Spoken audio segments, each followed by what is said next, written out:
Hello everybody and welcome back to the 2019 Osketch World Cup Round of 16. I'm Doland, joined by Divine K. Hey guys. Well, Divine, we are now down to the final match of the round of 16. It's going to be Mexico versus the United States in an all-North American battle. Can't wait. It's gonna be hype. It's gonna be some great. Mexico coming in here with Daxterus, Cowboy, Delek, Cashew, Chuxla, and Firu. And on the American side, it's going to be Chicken Bible, Kendall, Karisu, Zach, Rostel D, formerly known as Guillotine, and Lexi. Definitely the US probably the favorites here, but this Mexican team has stepped up their game, making it out of a very dangerous group for them. So they'll be looking to prove themselves against this American roster. There's definitely some close matches there, especially versus Italy in the group stage, but they're now hoping to prove themselves here, proving that they have the ability to stay competitive in the knockout stage. Yeah, still, missing Ponchiwi's definitely gotta hurt this roster, but Daxteros has stepped up and done the best he can to kind of fill that role. But this Mexican team definitely is more well-rounded, I think, than in past years. So they're definitely a little more threatening, I think, in many people's minds, but they still face an uphill battle here against the United States as we see the lobby and get ready for some warm-ups. Oh, I'm really hyped for the United States warm-up here, as I talked about earlier today. I haven't seen it yet. Gotta judge who is the winner of this year's warm-up competition. The meme warm-up competition, yes. Right now, we see Chicken and Bible and Kendall hanging in there. Cowboy's defected. He's crossed the border to Texas. He's a true cowboy now. Nah, he'll be moving back over shortly. Most Hopefully. likely. Hopefully No for the Mexican team. No mutiny yet. Yeah, no mutiny allowed here, guys. Let's just take it easy. But when you kind of look at the map pool and these two teams, I think like the unfortunate part for Mexico is I don't think there's really a specific area that they kind of will stand out against the American team. When you go to Hidden or Hard Rock, unless they go for double time, I'm not too sure how good Mexico's double time is. I mean, I guess that's true. United States is fairly well-rounded in all of the mod pools there, so they should be a hard competitor to win any maps against. Yeah, I definitely think we're going to potentially see Mexico straight away from the Hidden Hard Rock, and we'll probably play towards the Nomad, and we could see double time, because that is kind of always been the slight weakness of the United States. They're well-rounded on basically everything, but double time's where they tend to struggle, especially in the later map pools. Still round of 16, so they should be fairly competent on that. But Mexico may try to take advantage of that. Not too sure. They play in many different ways. That is something that both teams can benefit from, though. Mexico, being the underdog here, has a bigger chance of taking out some points from the United States when the maps are easier. Yeah, absolutely. And of course, we're going to get to see the comeback mechanic, the second ban, come into play in this match. Don't know how well that's going to go, but I can probably predict that if Mexico makes that second ban, it's going to be from Hidden Hard Rock. Would be my guess. I guess we will see what they ban out first and maybe how they do perform later. It is one of the nice things about that comeback mechanic, having the ability to gauge the strength of the opposing teams on the different map pools before opting to ban that second pick. Yeah, definitely. We're going to have to wait and see after warm-ups how they go with their bans and such. I think it's going to give us a bigger picture of where these teams are thinking at strategically. It's really hard to kind of guess that with these two teams, where they're going to go until it actually kind of unfolds. Because the US, I think in the group stage, they banned Nomad map all 3 times in all 3 of their matches. That's an interesting... they may just have banned out the easier maps, hoping to match their opponents on something more difficult, relying on their superior players to beat them out. And apparently it seems that this is now a group effort to try to return Cowboy to the proper side Cowboy refusing to join his own team here. Cowboy is a full-blown Texan now. He is American now, ladies and gentlemen.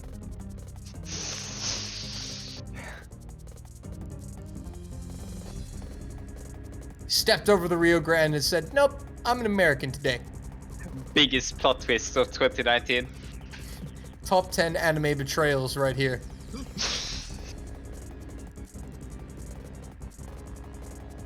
No, but he's gonna get moved soon. It could be he has like lag issues, and sometimes I know you have to kind of kick someone from the lobby because sometimes they lag out and their spot's just being held. We could have one of those situations. Yeah, a bit of issues here organizing this, but we will fix it shortly. Yeah, because the United States can't bring in their third player until Cowboy moves into the proper slot. And I think they're also trying to get Guillotine or Rossled here in as the third player, so trying to sort things out here with the officials.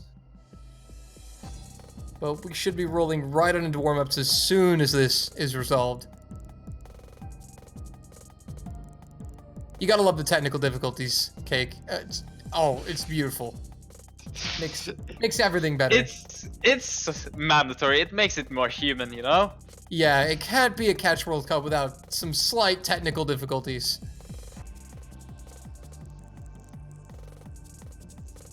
Yeah, actually, I think the players are starting to get a little irritated now by this.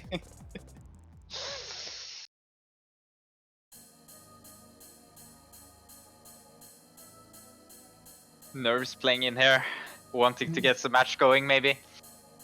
Well then, I can't really talk about Mexico. Can you tell me anything about the United States? How do you feel about their players? Well, the biggest question mark that the U.S. had coming into this World Cup was their roster. Obviously, they're without Playboy now, but they have two new players making their World Cup debuts this year in form of Kendall and Lexi. We all know Lexi is an absolutely savage hidden player, is capable on no mod, and we know Kendall is very capable on mods as well, but seeing how they would perform in a World Cup setting was the big question mark, and Kendall and Lexi definitely were up to the task in the group stage. Kendall put in multiple FCs, same with Lexi, so I don't think tournament nerves are going to be a big deal for these new two players as we see them on the screen. I think that was the biggest kind of worry for the US is how will these two players fit in with the chemistry that these other players already have. And it looks like they're fitting in just fine and not really feeling pressure at all. That's a good thing to hear. Maybe because of the easy group stage, or at least for this strong team, the fairly smooth group stage, they could play themselves a bit in, feel a bit more comfortable, and get a bit of that tournament experience before it actually matters. Yeah, or definitely. Really push to take those points. Yeah, but I've already seen a few people in the chat talking about the CWC food they're currently eating. I see somebody's eating some lasagna. Motion said he was eating some instant ramen. Are you eating some cake? I am not eating anything right now. Unfortunate. Well, we can't talk with our mouths full. That would just be poor manners. It would be, so I figured I would eat before commentating. Yeah. Also, fun fact about Mexico versus US. Later tonight in the Gold Cup final for men's soccer or football, wherever you're in the world, is Mexico versus United States. Hey! Coincidence? I think not. So the result here is transferable over to that result, do you think? Oh man, it would be crazy if one team scores 6 goals in a game. Oh, maybe actually watching football if that was the case. But it looks like we're getting things finally sorted out here. Cowboy finally deported back to Mexico. Cowboy finally rejoins his squad. It looks like we're ready to finally get into some warm-ups.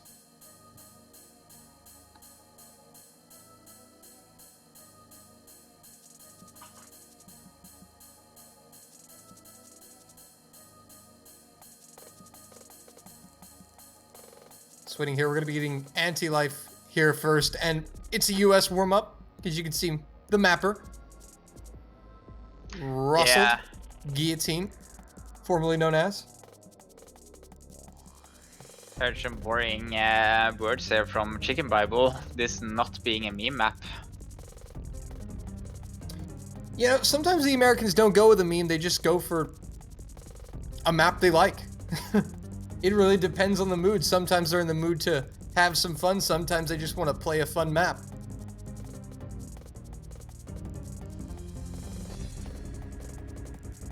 Alright, looks like we finally got everything resolved here.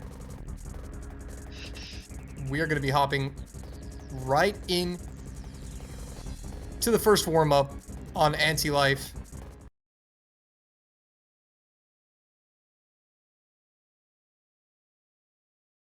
I like that star rating. It's a nice star rating. 10.9. Fairly short map too here. I don't really know how there's... Yeah, go on. This is a guillotine map, so be prepared for basically anything. Yeah, that's a bit of what I'm worried about here, because listening to this song, it really doesn't sound like an 11-star map, even close. Oh, so, wow. Some nice staircases there. Actually, most players finding their way through this quite well here. Still 4 FCs.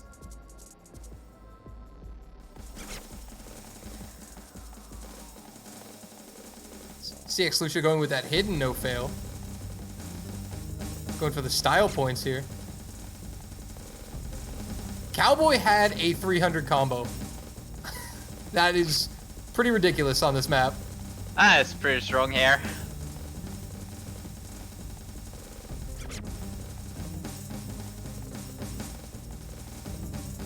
That's a lot of fruit right there, guys. A lot of fruit. Did Chicken... I'm sorry, Chicken Bible hit that jump. He hit one of those insane jumps. And Daxaraz did too. Look at Daxaraz. There's a lot of players actually hitting these wiggles there. And Kendall as well. I would say this is more about the timing rather than the actual speed here. They don't seem to be the most terrible BPM.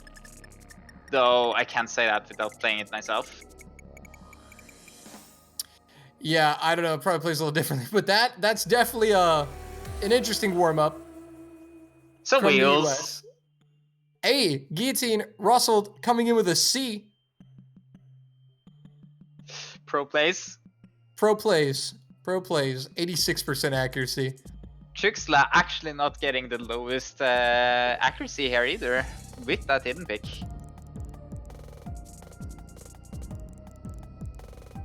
Interesting. Well, we'll see what Mexico has for their warm-up.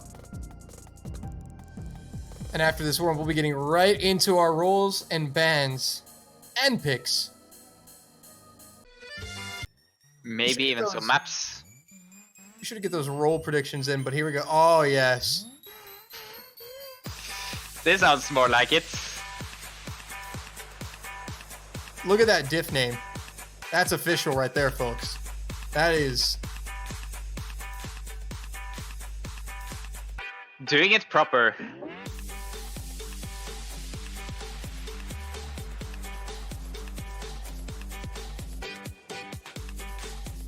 Having some cowbells there, I do believe. Oh, there's Zach. By the way, fun fact, Zach is now the only player to have participated in every single Catch World Cup as of this year. On all teams? On all World Cups.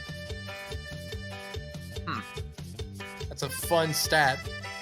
It was him and AFB for the longest time, but AFB unfortunately not playing this year. I mean, Zach is now the Iron Man of Catch. OG player. Oh, I like this BPM change here. Oh, this is going to be interesting. Delta Max 2.0.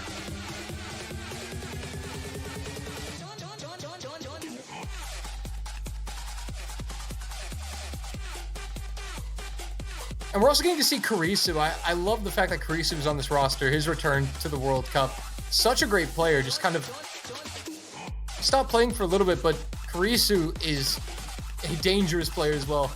I think when you look at this tournament, you see kind of 4 big teams that stand out to you. Obviously, you're China and Korea, but then you have France and the United States as well. I think those are kind of the big 4 going into this quarterfinal, assuming if the United States can get the victory here and pull through. They will meet France in the quarterfinals, the winner of this match. That's gonna be an exciting match to watch if they get through again. But if Mexico gets through this, they're gonna have an exciting match versus France. Yeah, definitely. As we said, Mexico are definitely capable of putting points on the board. They just have to kind of find success early on. That's what you need to see from these teams who are not favored to win the match. They tend to lose matches by large margins when they're unable to get on the scoreboard early and that momentum just builds up and they're down 4-0. It kind of takes the wind out of your sails as a team when you see that happen. So for Mexico, the start of this match is important. It's crucial. Could be pivotal, definitely. But can also be for them that staying under just is a bit more mentally comfortable, letting them not really care about the results anymore, just play to their own game. Definitely, it is all about that mental game. Oh, I love how on the bottom, like 4 screens, you see that fruit kind of overlap with the image on the other player's client, and it makes a fruit. Some planned words and everything here. I can see the words getting completed and everything. This is a planned background. This is a planned background too, yeah. So we will see what happens in the actual map, but this is a strong contender for the best background of CVC Warm-Ups 2019.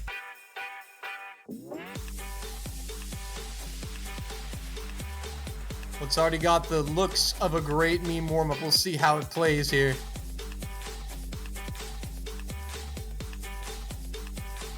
Seeing a lot of mons here, especially 6 Lucia going hidden hard rock. Prepping for the hard rock picks there. And hidden at the same time. Multitasking. Zach assessing the Mexican warm-up right now. Piero not to be outdone though. Also holding that SS. Wow. Oh, but I see you're warming up that curse.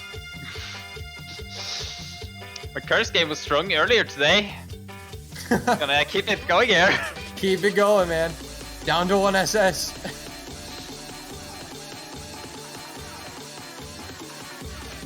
Looks like a fairly, like, not too crazy of a warm-up, but still definitely has some difficult patterns here.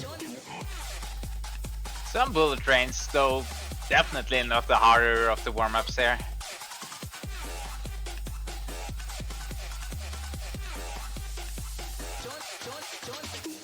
Seems like the spacing with hard rock is kind of iffy though, so that might be a challenge here. Seeing a lot of edge dashes, or seeming edge dashes at least. Okay, Zach. Okay, Zach. Let's just SS the other team's warm-up. Okay. Zach holding that SS on the side read most likely. Oh, that's gotta be a side read. 4.8 though. Wow. So, not the most difficult map, but still a strong performance there. Okay, definitely. Zach. Yeah. So, All roll right. predictions then. All right, get your roll predictions out, folks. We're about to roll for the bans and picks. 73 and 88. Are those the rolls? Are those your predictions? Those are my predictions there. 73 US, 88 Mexico. I'm gonna go 27 US and 13 Mexico. I think we can see some low rolls. I don't know, man. We've seen a lot of strong rolls this tournament. Oh, that's an 87. Apparently.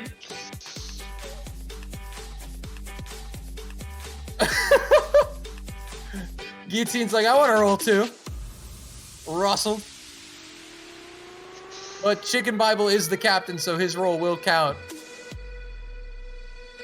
Zach says, no, I was the captain last year. Let me roll. Lexi says, I'll try. Look at these rolls. Yeah, everybody's been practicing their They're roll taking game the since good last rolls year. from Mexico. They're taking all the good ones. This is a team effort here. Just take the average.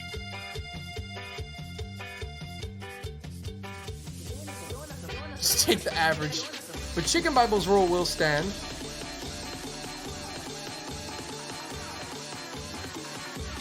Chicken Bible definitely need to introduce some discipline in the rolls there.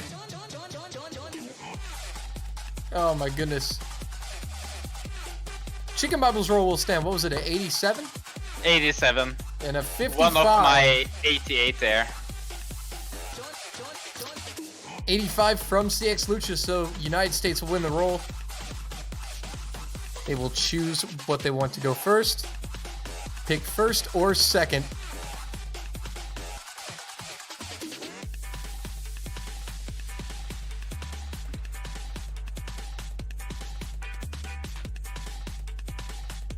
Oh, that's not good news from Lexi.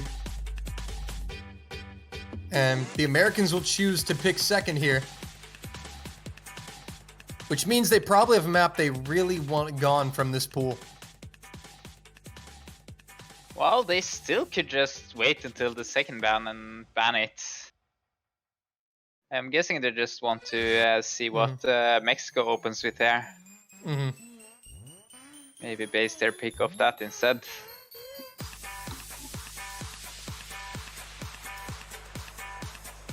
Sound advice here for, No, they from banned Zach. my favorite one. They banned colors. No. No Lelouch. Not code Lelouch. Oh, I wanted to hear that epic intro, man. How could you? Mexico will ban True Eyes, so AR7 getting the ban. They're like, we know you have Zach, alright? We don't want anything to do with the hidden picks here. That is fair.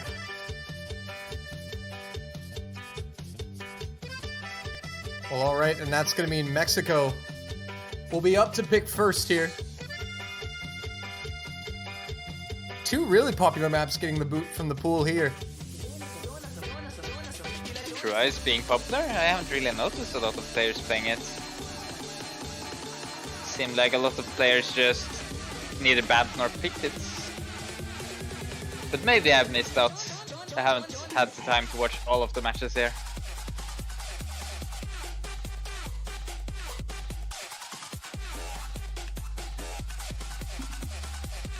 So now the question is, where is Mexico gonna go? We'll see if they go for the no mod or potentially double time left untouched here, but I don't think they're gonna pick hidden. I would guess no mod, but I'm not that confident on where Mexico's ability stands. Neither United States really, so I'm not gonna place a lot of confidence into my picks. Into your guesses here. Yeah.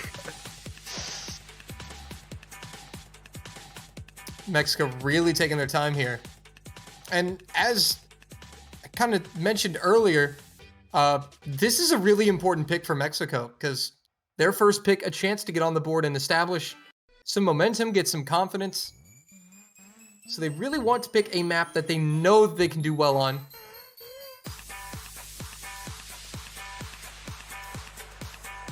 So they just realized that they're actually picking first.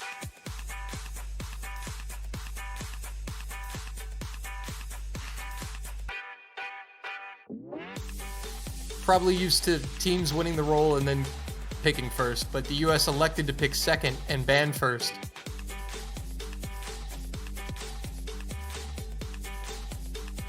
Man, And there they're are doing some. DTE. They are.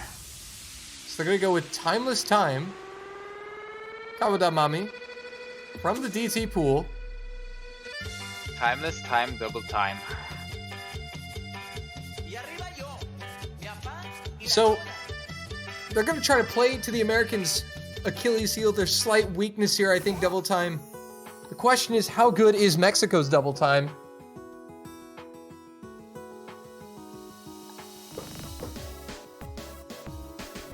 but you know the US are going to bring a decent roster as we see Russell, Chicken Bible.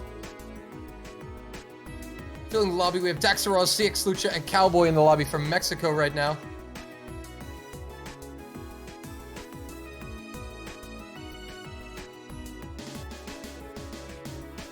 Question is, who is going to be the third man on the roster for the United States? That's kind of... I don't really know who's going to step up on the US to take this one.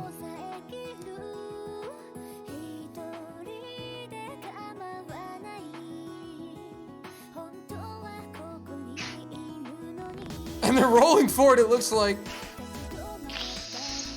Kendall being the winner here. Yeah, Kendall will step up, and he's played a fantastic World Cup, played a fantastic group stage.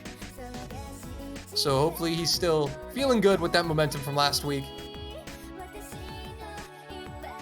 Gotta love it, rolling for the players.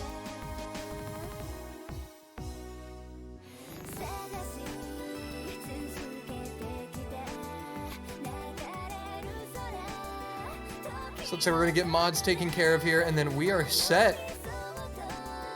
Getting right into the map then. Yeah, referee going.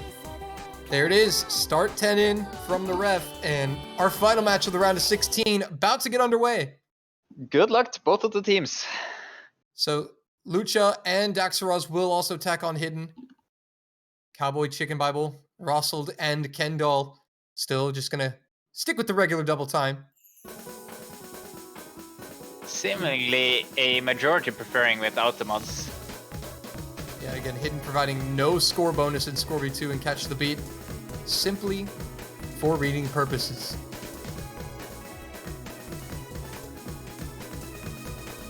Starting off, we see a few droplet misses from Rossel up there in the top, but no combo breaks. But we know that Rossel is going to make it up on the spinners, and the US have the lead. The US are so good at spinning because they have Rossel, formerly known as Guillotine. Great spinner, and that's going to make the US that much harder to beat in these maps where you have spinners. Score is kind of fluctuating, though I wouldn't call it a lead still. It seems to be a lead, but only by 1 or 2 bananas here. Yeah, it's minuscule at this point for the United States. But so far, nobody else missing, and Mexico, credit to them, they're keeping up with the US here. As we're into the final half now. Cowboy missing. Miss. That was a big miss from him, missed several notes there. And the USA gonna take the lead. Eking out the early advantage here. Probably gonna take this too as we near the end here. Yeah. US look very comfortable right now. And I don't know if there is enough time for Mexico to catch up unless there's an implosion from the US. Gonna need at least 2 misses by now, I think. Yeah, definitely. But Just one miss. not gonna happen. They're all really playing solid here. All the players really, just an unfortunate miss there from Cowboy. Chuck Slot just missing at the end. Yeah, he drops it at the very end. Doesn't change the situation. The United States take the opening break point. And Kendall with an SS. Seems the roll from Chicken Bible paid off here. Yeah, these new players coming in for the United States, making their debut in the World Cup. Kendall already putting in phenomenal work. And SS has got to feel good for him. But your MVP is going to be Rossel, outspinning him slightly. And the US are going to go right for Hidden. They're going to attack that pool. One of their strengths here. They're going to go with Donor Song here. And they definitely want to get these Hiddens in before Mexico gets that second ban and a chance to knock out one of the Hiddens.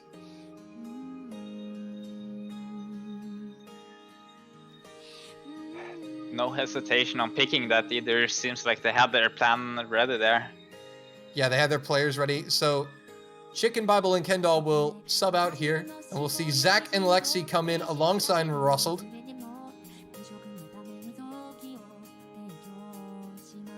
This is the Hidden lineup from the United States. It's quite a potent Hidden lineup.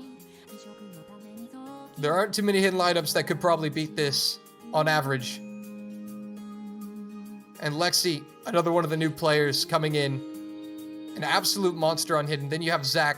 We all know his reputation for Hidden, and we've all seen how excellent guillotine, what is formerly known as, can play. But Daxaros, Cowboy, and Lucha will stay put for this hidden map.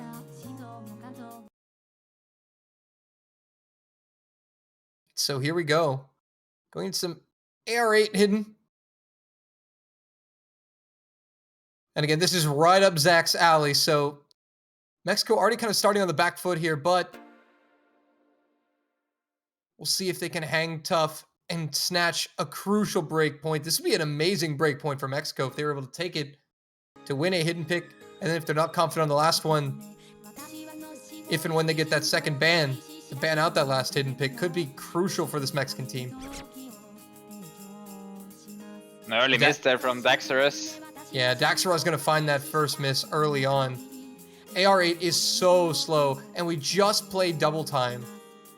And this is the entire Mexican roster that just played double time, now playing AR8 hidden. Whereas you had 2 substitutions on the American side.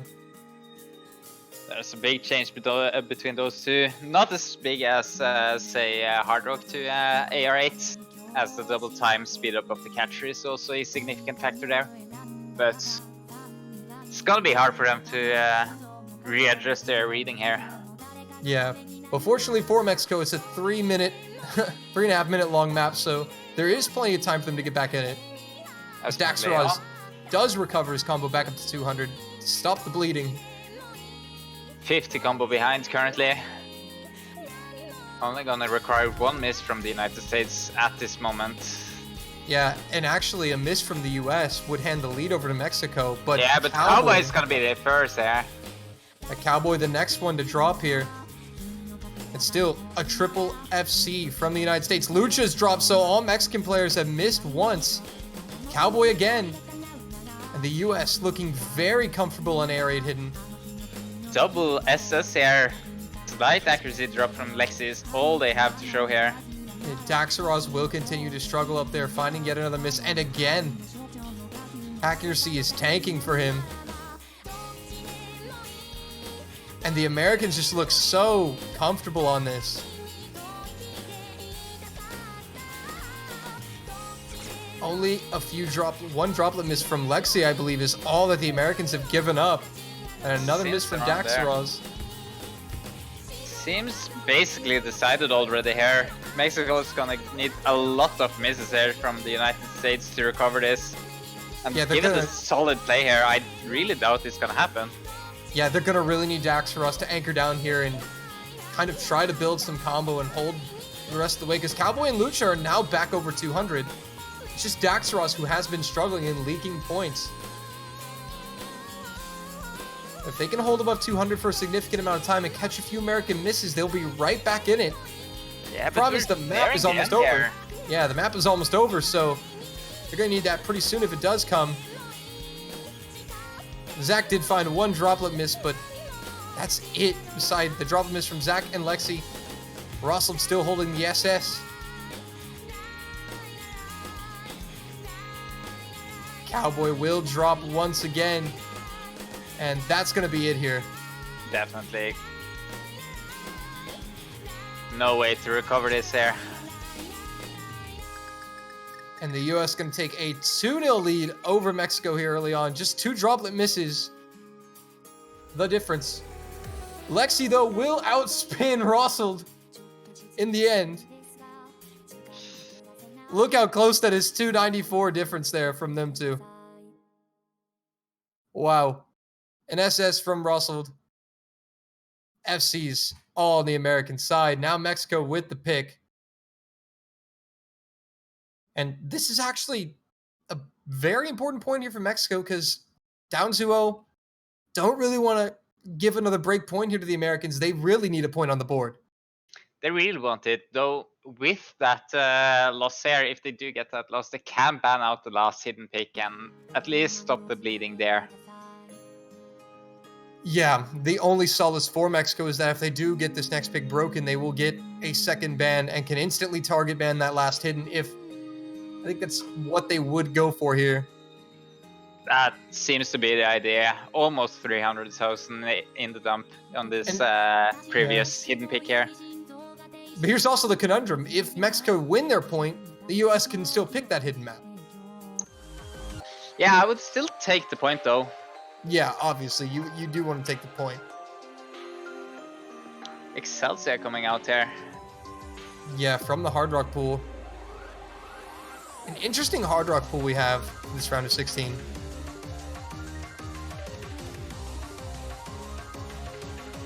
You would say so?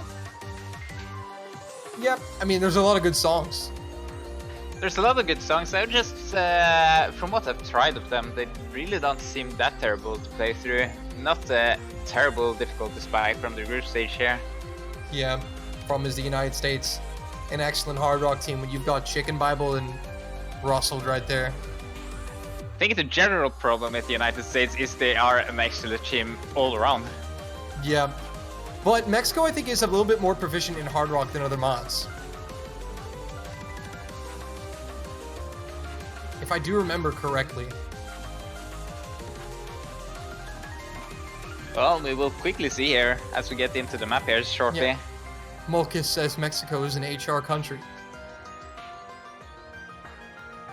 But Lexi HR.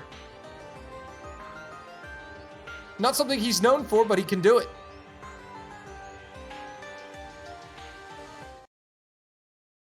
And here we go. He's going to also throw on Hidden. The entire Mexican team will add Hidden to their Hard Rock. Chicken Bible and Russell, the only ones sticking with pure Hard Rock. Lexi, the Hidden specialist, no surprise there.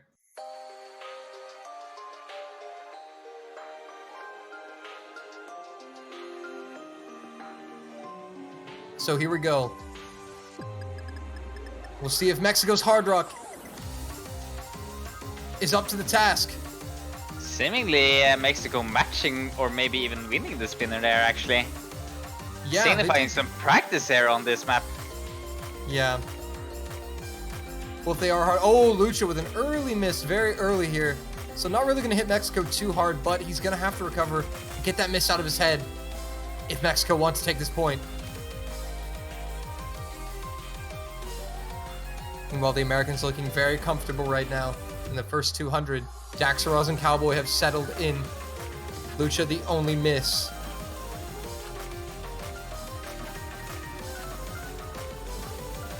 And he's now hit 200 combos, so no more points being leaked over to the American side. Mexico. Really decently there for the United States. Both 30,000 here. Yeah, still the triple SS from the US side. Cowboy also SSing on Mexico's side. Daxaraz with a few droplet misses. The miss from Lucha is the real difference maker here. And should the Americans find a single miss and Mexico hold their combos, it's going to get really tight. It will be really tight here. They do have to hope for a miss, but we are nearing the end part here and it is harder. So you might see a few more misses here. Oh, it's Chicken Bible. Gets caught out. Here come the Mexicans. There's still time left in this map for Mexico. Yeah, another miss there from Chicken. That's going to be enough. Another miss there from Chicken Bible, and that's going to give the lead to Mexico. Can they hold on here? Just need to play solid for this final 10-15 seconds now. Mexico trying to hold on. It's what will be their first point of the match. Coming down to the very end. And Mexico look as if they have their first point of the match on the board. And indeed they do. That point there. 2-1 the score. SS is coming out from Lexi and Russell, but it was the misses from Chicken Bible that handed it over to Mexico. Just got caught out of tempo on one of those little hyper dashes, and he dropped several notes.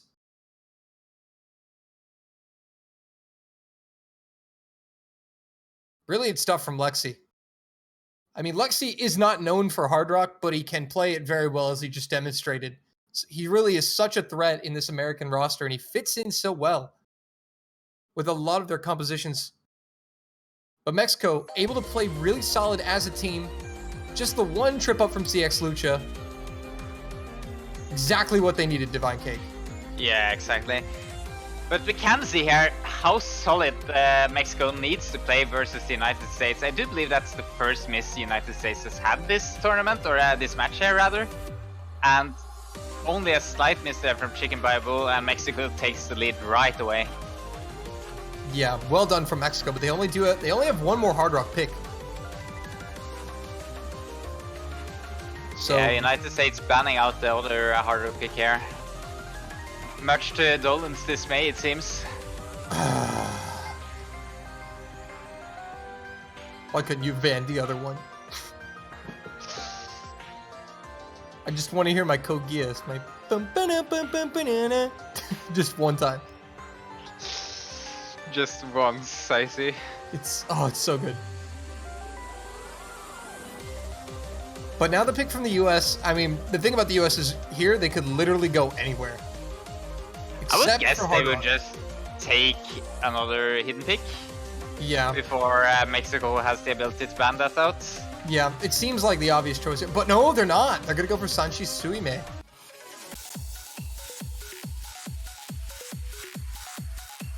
It could be just an awkward hidden pick that they may not want to play.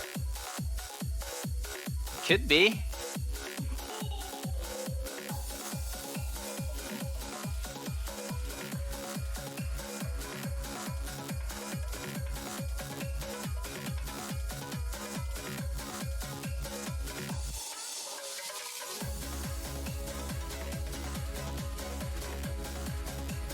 So now we're gonna see. Looks like we're getting a swap. Kendall coming back in.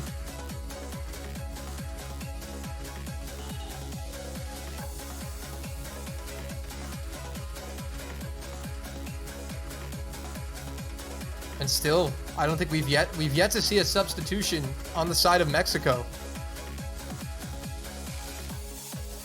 I think that is correct. It's been Daxaraz, CX Lucia, and Cowboy. We know they do have Firu, Jisenkyo. Mexico has some okay depth to their roster. So we'll have to wait and see when they're going to use it. But here we go. Once Daxaraz decides to load in here, there we go. So the consistency nomad here. The AR 8.8. Long song, long dashes. Long dashes Maze. indeed. May see some misses there.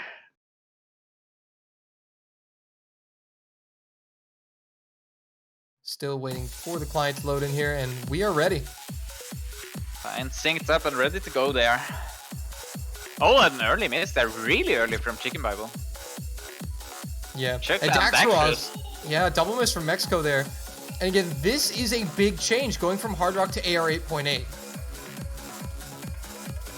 Again, that's what these Mexican players are having to deal with right now because they're not subbing players. These players are playing double time, then going to like low hit AR hidden, then double. Yeah, I can see the penalty there from Chexla going way too early on that one note there.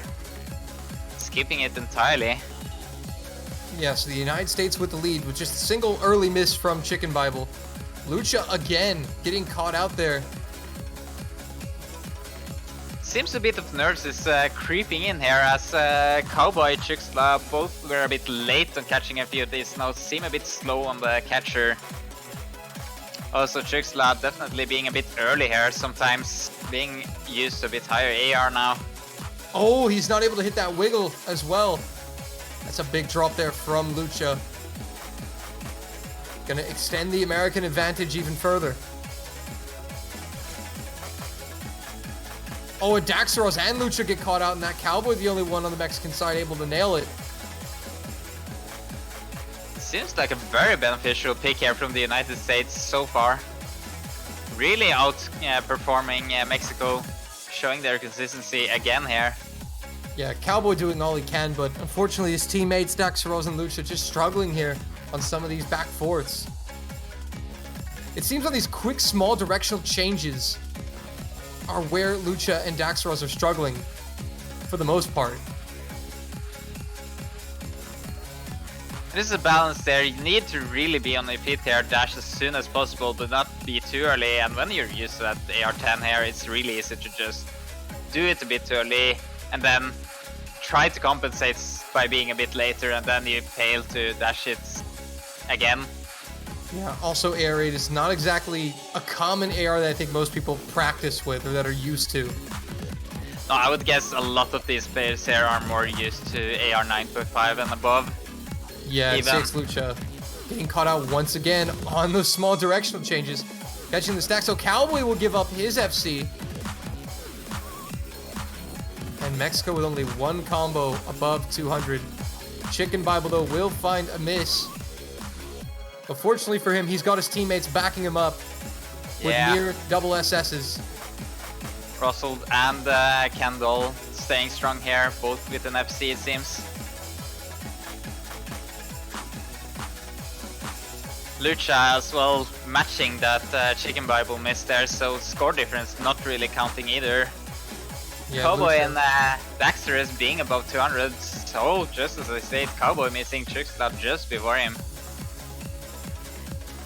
All of Mexican players seem to be struggling on this consistency pick here. Daxeros has found combo though, but unfortunately, he's got no help from his teammates here in terms of the combo department. Chicken Bible has recovered well above the 200 mark now, so the US are fully capitalizing off of every single miss Mexico makes. Well, not for long there. Chicken Bible missing, but we are nearing the end here, and quite a significant lead there for the United States. I don't think Mexico can recover again here. Despite the fact that Mexico are now pulling points back, it's far too late, and Cowboy is going to trade the miss from Chicken Bible back. So, nothing really Mexico can do here at this point. Russell and Kendall coming in with brilliant consistency, but a double miss from Chicken Bible and Kendall. The FC dream from Kendall is no more, but a brilliant performance for him so far to come all this way. Really strong performance, a slight choke there at the end, but Russell taking up the slack. Kendall definitely no slouch either here. Yeah, 200,006, the margin of victory for the United States. And an SS from Russell. 3-1 United States. Mexico will now get their second ban. And then they will also have the next pick. So I think we know that Mexico probably going to ban that hidden map here. Probably. It would be my guess at least. Unless there's just another glaring map that Mexico really does not want to play. I don't see them banning anything else but Pizza Plaza. I really can't see any other to ban. Takei no Heia is also a consistency pick, but it's quite a bit easier than Sansi Shumei, so banning that out would be weird. A lot of the other noble picks there really don't rely that much on consistency and rather focus more on dashing. They've already won one Hard Rock pick and we're kind of close in the double time. Yeah, and it is Pizza Plaza getting banned out. Yep, and I would not be surprised to see them pick Flashes right now. Play that last Hard Rock. Yeah.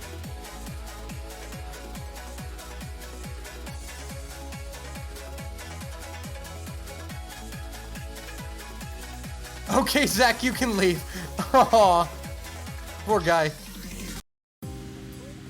And yep, there it is, going for Flashes. So Hidden and Hard Rock are going to be completely exhausted after this.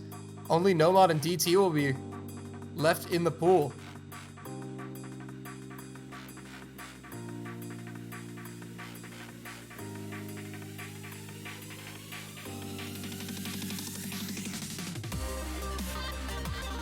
So Mexico with a chance to pull one back here and stay with the US in this match. And again, even if Mexico are able to get this point, that would be super massive to stay within 1 point here.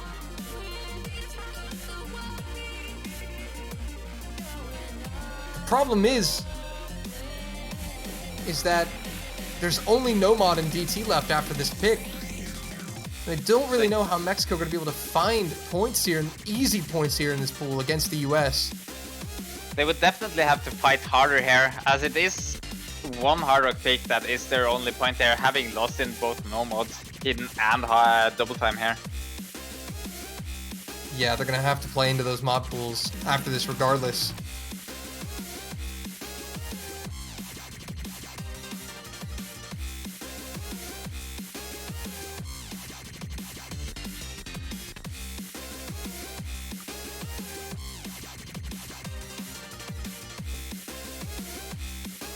So now waiting for the players to get ready. And Kendall's going to stay in here, and this is a pretty good Hard Rock lineup. I thought we may see Karisu come in for Kendall, but if Kendall is feeling confident on this map, I would let him play. When Kendall is confident, he plays very well. Yeah, we've seen a few strong performances already in this match here. So, if he's feeling it, just let him play, man. Yeah, but CX Lucha also does have the #1 play on this map.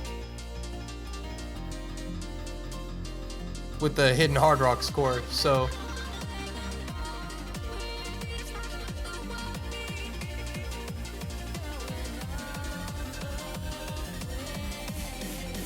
With that, we are getting into it. The timer has started. So here we go. It's a round number 5. Mexico looking to strike back, stay with the Americans, and once again, they will all go with hidden Hard Rock. And the Americans will just stick with Hard Rock. Chuxla apparently being quite comfortable on this, getting the #1 score here in hidden Hard Rock.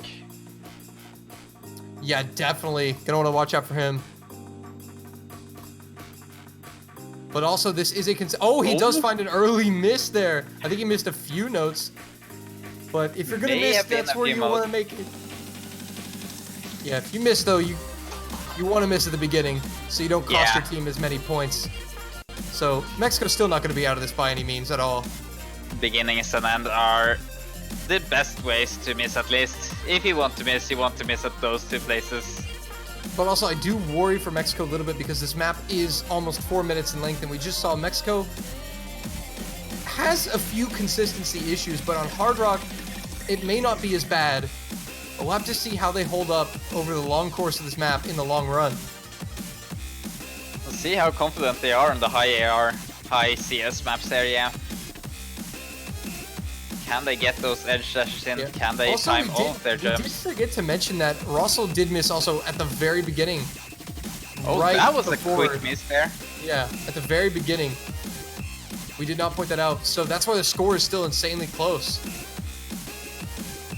But Lucha's miss coming a little bit after, allowing the US to get that lead. Just barely. So far in the opening third, everyone looking pretty comfortable on this. The US with that slight advantage.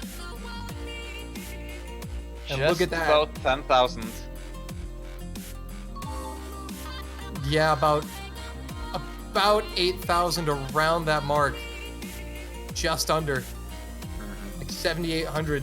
Crazy close.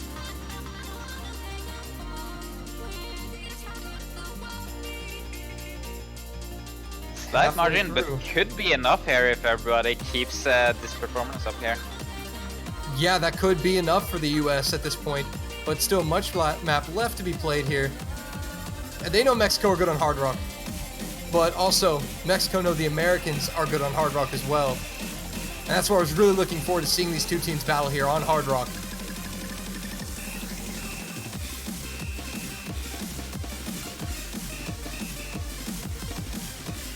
But Mexico know how important this point is to them. It's important that they win as many Hard Rock picks as they can. I didn't know that, but that can work against them. Playing into this streaming part, their consistency is key. And we'll see how they handle it. Here we go. Everybody hitting that little wiggle. Coming into the final quarter, still one miss changes everything. And Kendall! It's Kendall who breaks. Talk about it. Yep, Mexico to the lead. Last quarter, they're still not out of it just yet. It's still really close. Remember, a miss from Mexico could swing it back if there's enough time, so they have to hold. Daxaraz, Lucha, and Cowboy doing absolutely wonderful work right now, and Mexico's consistency on Hard Rock cannot be denied. They really are shining on these hard rock picks. Unfortunate that the United States seemed to be aware of that and did ban one of those hard rock picks. Yeah, oh my goodness, this is still really close. As we come into the last sections of the map, Mexico are still not quite there yet. They gotta hold on a little more because Kendall's over 200. So if there is a miss from Mexico, they're gonna come flying back on that score line. But is it Mexico enough? Will not be denied. They take their second point. It's 3-2. SS is coming in. On both sides, Chicken Bible for the US, Cowboy and Daxaros for Mexico with the SS's. The unfortunate miss coming from Kendall at the end. But that's the kind of consistency you have to take points against this US team. Definitely a consistent, strong team here. Yeah, it's not even that the US played bad. Kendall's score even still over the 1 million mark. Yeah, there's a slight miss there in the middle. That's all it took. Really early miss from Russell, really not paying out as a big factor there. I think they would still win. Just that miss in the middle there. Yep, the Americans will go for Tokiro here in no mod. Opting to swap back to those low ARs again. Yeah, well, they took points on it. They know Mexico struggled on it. They will definitely struggle again if they cannot swap out a few players here. Yeah, but now here's where things kind of changed for Mexico. They did an excellent job winning those 2 hard rock picks. But now there's no hidden, there's no hard rock, there's only no mod and double time. And now Mexico will finally make a substitution. Firu coming in for CX Lucha. Karisu will step in for Kendall on the US side.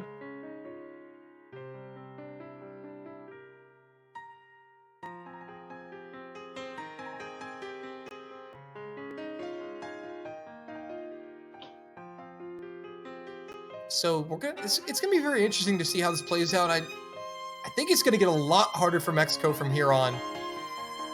I think that Mexico may have to bet if they're gonna get any more points, will probably come on double time. Maybe they did lose one though, but they may have practiced more for a few of the other maps, knowing that they wouldn't have enough to just win on the hard rock picks there.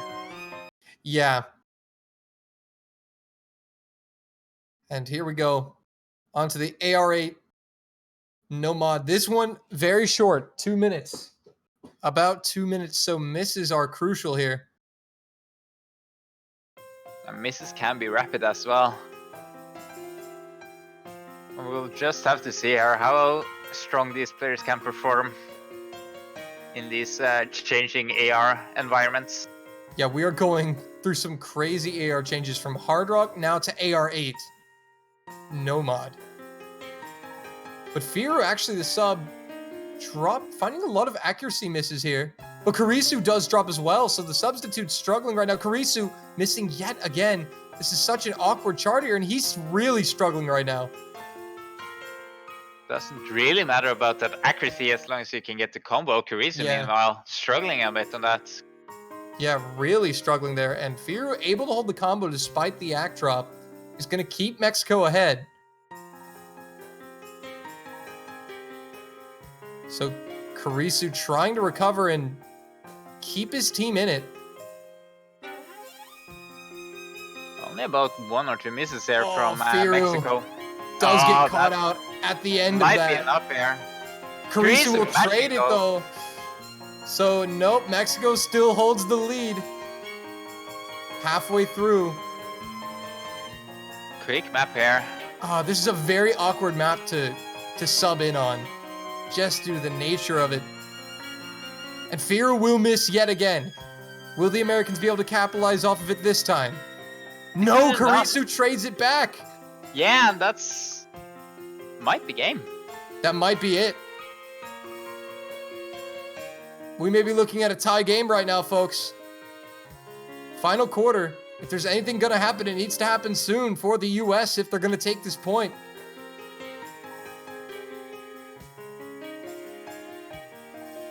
This would be a huge point. Mexico looking really good right now. Yeah, Carissa looking not as strong here. And it will go to Mexico. Getting a breakpoint on the board, that's gotta feel good. Gotta feel good for Mexico, especially on Nomad. Interesting enough, though, it was the subs, Firu and Carissa, who struggled the most. Daxarov's Cowboy, Russell, and Chicken Bible all performing exceptionally, 3 of them SSing. But the US now do have another ban. Now the question is, what do you even ban here? May ban out the double time. I mean, honestly, probably is the only thing that they could do. So the US will ban a map, and then Mexico will have the next pick. So we see Centralized View, Rolling Star, Age of Reason. Rolling Star is going to be the ban from the United States. Getting that double time out of there. And Only now it's game on. Will Mexico pick that final double time then? They may be inclined to. And also, you got to think this could be an excellent strategy from the United States right here. They maybe look at these 2 double times and think there's one we're good on, one we're not so good on. We'll ban one we're not so good on, and maybe we can mentally trick them into picking that one DT that we're good on. Or it could be that the US just don't like double time and want to get rid of one. Both are possible options there.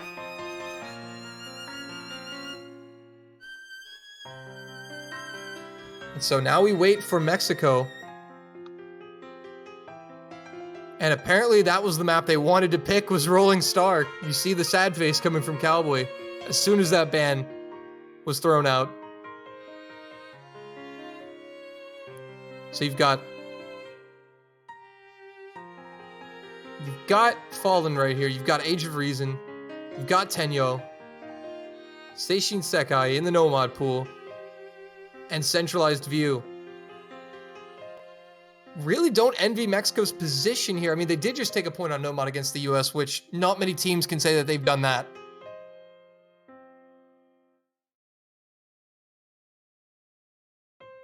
But how will Mexico respond to this? They have a really big chance here to take their first lead of the match.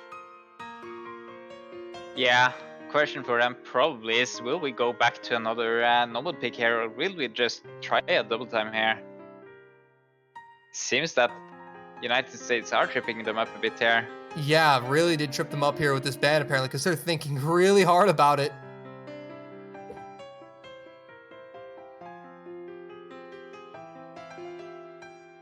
Man, may have put them in a tough spot.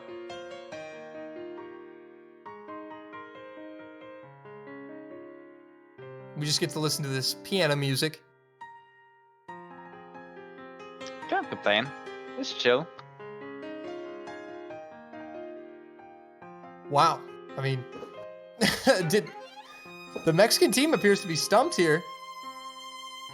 Countdown finished.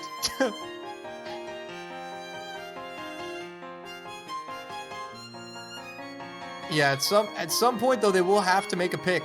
They have to pick. Yeah, else I think it's just a random map here. I think that's what happens potentially, but I'm sure the referee is going to. Yeah, here he is giving them a chance to pick something.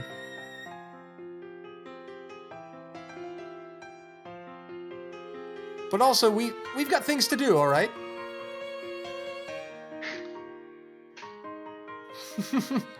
But I mean, oh wow, this could really have stumped him. I didn't realize it was this bad.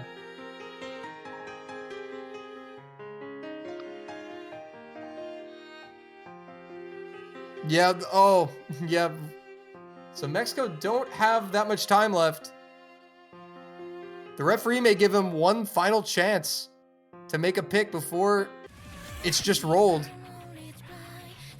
They do pick Fallen though, so Mexico going for Nomad. So thankfully they're able to get their pick out. Getting the pick right at the end there. Man, you've got to wonder. Yeah, I'm not sure about this pick here. Because seems that go on. do you think Mexico, how confident does Mexico feel about this pick? It took them so long to decide it, so... I don't think they're confident at all. I would actually give the edge here to United States. I would think they would pick this map, given the fact that they really need to have your consistency on those dashes throughout this map, really have to have your timing down. And it seems that Mexico have struggled a bit on timing their dashes at the correct point here. But they have picked Fallen. There's no going back. There is no going back here.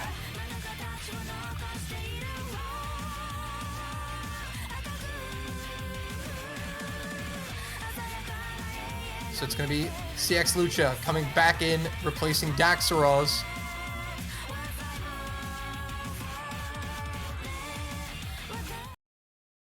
Firu and Cowboy still on the Mexican side. And for the US, it's going to be Russell, Chicken Bible, and Lexi. Getting some psychopaths in here.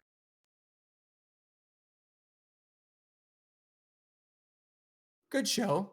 Good show. Should probably finish watching that. Just started, then dropped out for unknown reasons.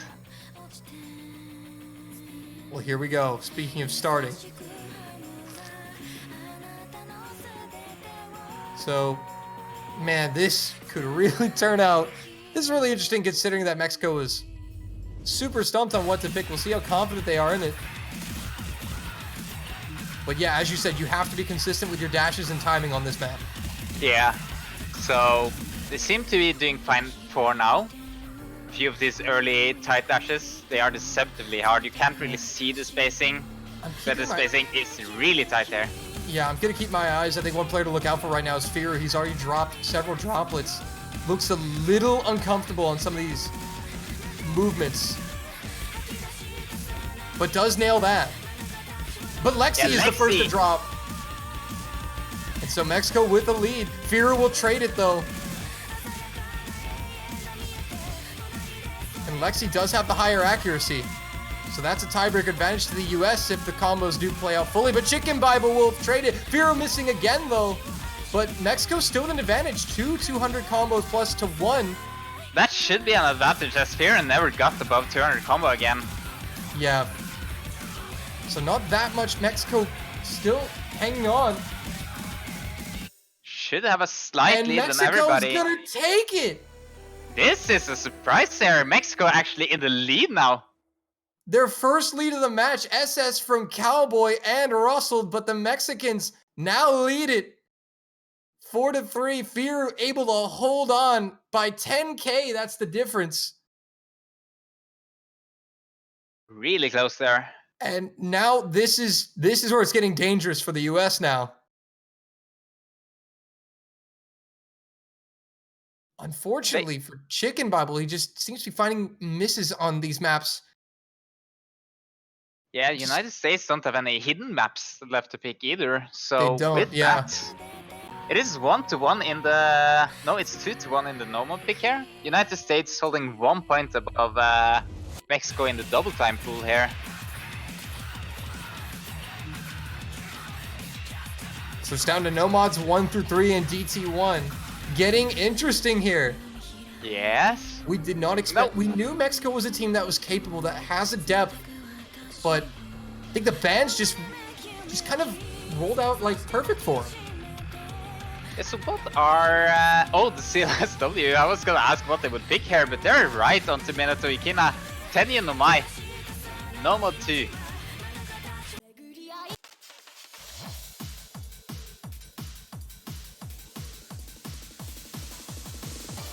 So here we go, on to Tenyo. And I think the Americans realize now that it's on. This match is on.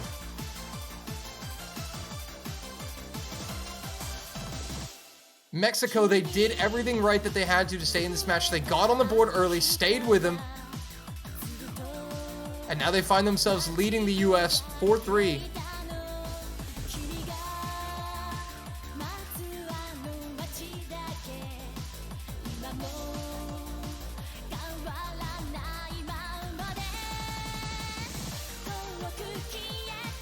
But yeah, there, and credit, Chicken Bob crediting Mexico right there. Brilliant sportsmanship. I mean, Mexico is playing an insane match right now. I think much better than most people did expect. Really strong performance on the day. But one thing that both these teams need to remember is that the match is not won yet. Mexico does need to win 2 points more. United States only 1 point behind here. Yeah, and with their pick, they can equalize it right there. Right here. Yeah, they really need to equalize this and put the pressure back on Mexico, because I think that if these teams do go to a tiebreaker, Mexico will be at a slight disadvantage, considering that the length, consistency required for a tiebreaker, and that it's not Hard Rock, and you're allowed to put Hidden on the tiebreaker, which is something that's going to favor the U.S., I think, more than Mexico. So Mexico very much wants to finish this before it goes to tiebreaker.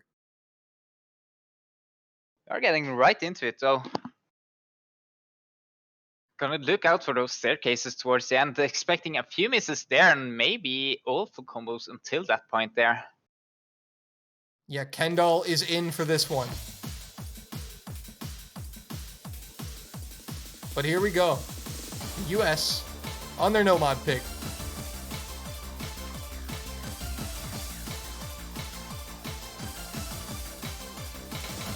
Dead even for now. Yeah, again, oh, Lucha Quick and drop Firu. Oh, that's a double miss. huge. Yep, the US are not going to let that go unpunished. Luckily before the 200 combo mark, so may be able to recover here, but they do still need 2 misses from the United States there. Yeah, they're going to need 2 misses from the US at least now. But again, she said the staircases coming up towards the ending are something to be aware of for both teams. And this is a short map, so those misses may have a bigger effect than Mexico would like them to have. A Cowboy will drop Firu again. Yep, the double miss coming up for Mexico once again. CX Lucha, the only one over 200. The Americans still on triple SSs right now. The Americans now realize that this match is on and have come to play for keeps.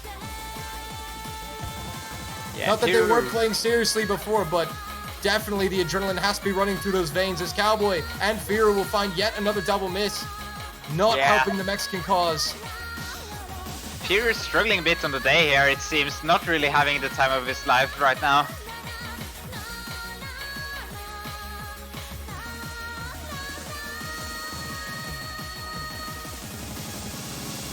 And the US coming in. Brilliant stuff, a triple SS, a brilliant response from the Americans. Couldn't ask for anything better. Firu will fail. And the US with 3 SSs tie it up at 4.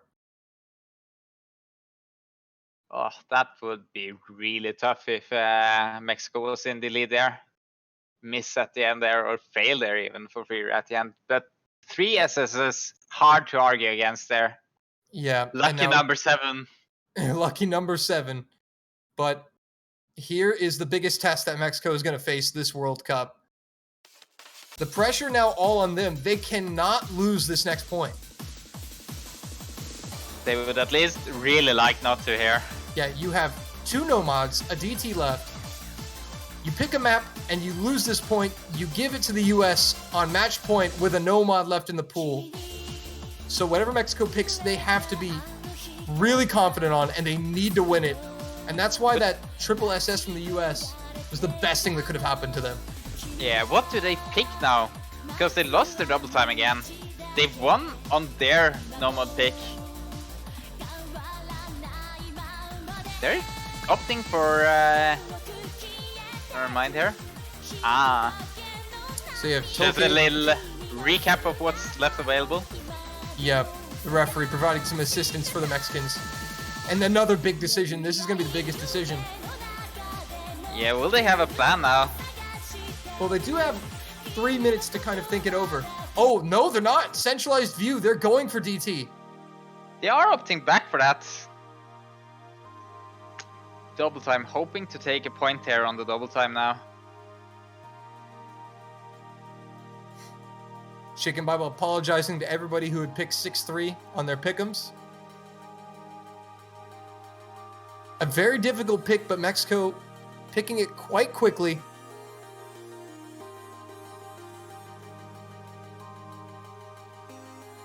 And honestly, I think when you think about this from the standpoint of how both teams play, this is probably the best pick. The US, I think we all know that they have a slighter weakness on double time than compared to their Nomad, their Hidden, their Hard Rock. But they still have a respectable double time. But Mexico probably know that this is going to be their last chance to get a point. If they can get a point, they can at least guarantee the fact that they'll see a tiebreaker.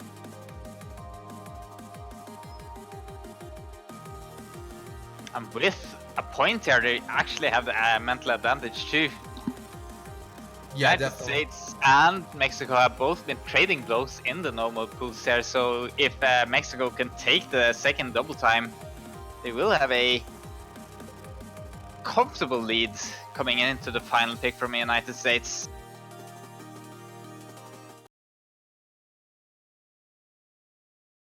Well, here we go. It comes down to double time. CX Lucha and Dax Faraz will throw on Hidden. Their teammate Cowboy going with just double time. For the United States, it's Russell, Chicken Bible, and Kendall. And if you remember, Kendall, on the first double time, came in with the SS. So the US is double time again here. Yeah, if he can deliver another performance like that, the US will be in prime position, but Mexico looking to at least send this to a tiebreaker. Yeah, I would guess the adrenaline is starting to rush here too. Could be a factor in here for the American team. Yeah, definitely nerves are going to start to apply.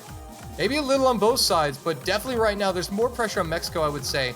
Pressure to get this point and guarantee the tiebreak.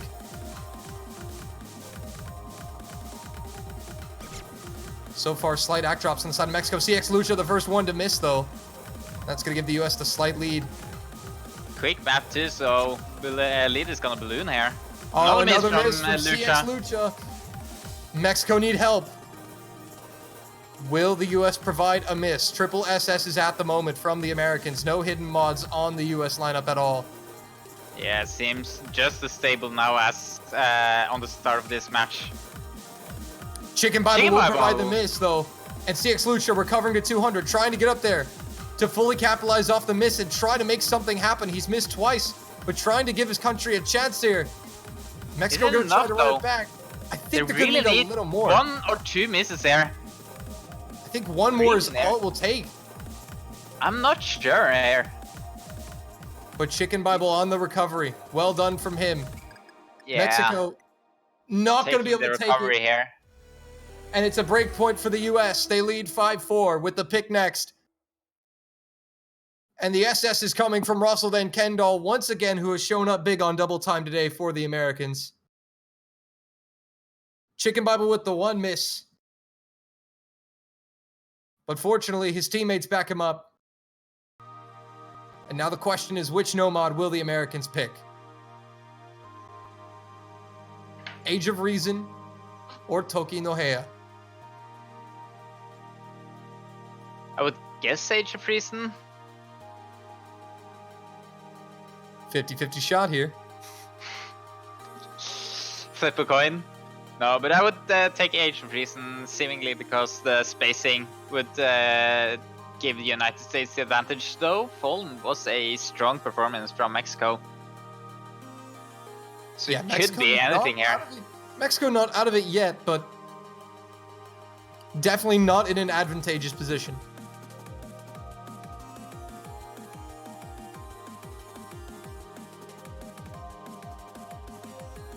And no tiebreakers have been seen. This is the closest match of the group stages.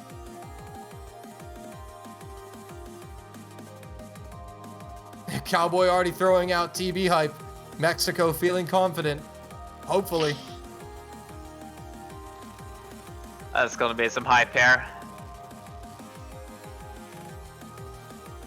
The Americans really taking their time here on which Nomad they're going to pick here.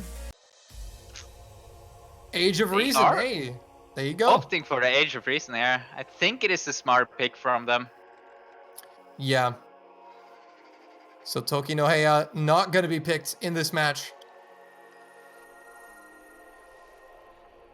Either the US will win it 6-4, or we will go the distance to the tiebreaker if Mexico can hang on. Oh, as a shoutcaster, I'm really hoping for that tiebreaker. But sympathizing for United States, I understand they really want to close it out now. We all know the chat loves TB.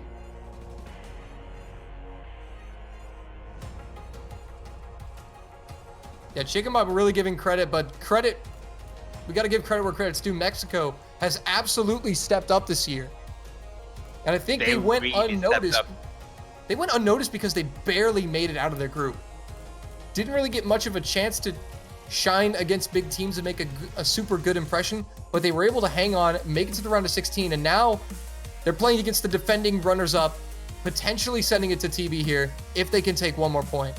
Yeah, even now if Mexico gets knocked down to the losers bracket, their opponent is definitely gonna fear this team. Not sure exactly who's gonna meet them. And again, I guess we will have a update for that real soon. And again, France looking at this match, knowing they have to play the winner. It'll either be a Mexican team that stepped up and got a big upset win, or a United States team that fended off a valiant effort. Which team will France face in the quarterfinals? And here we go. On to Age of Reason.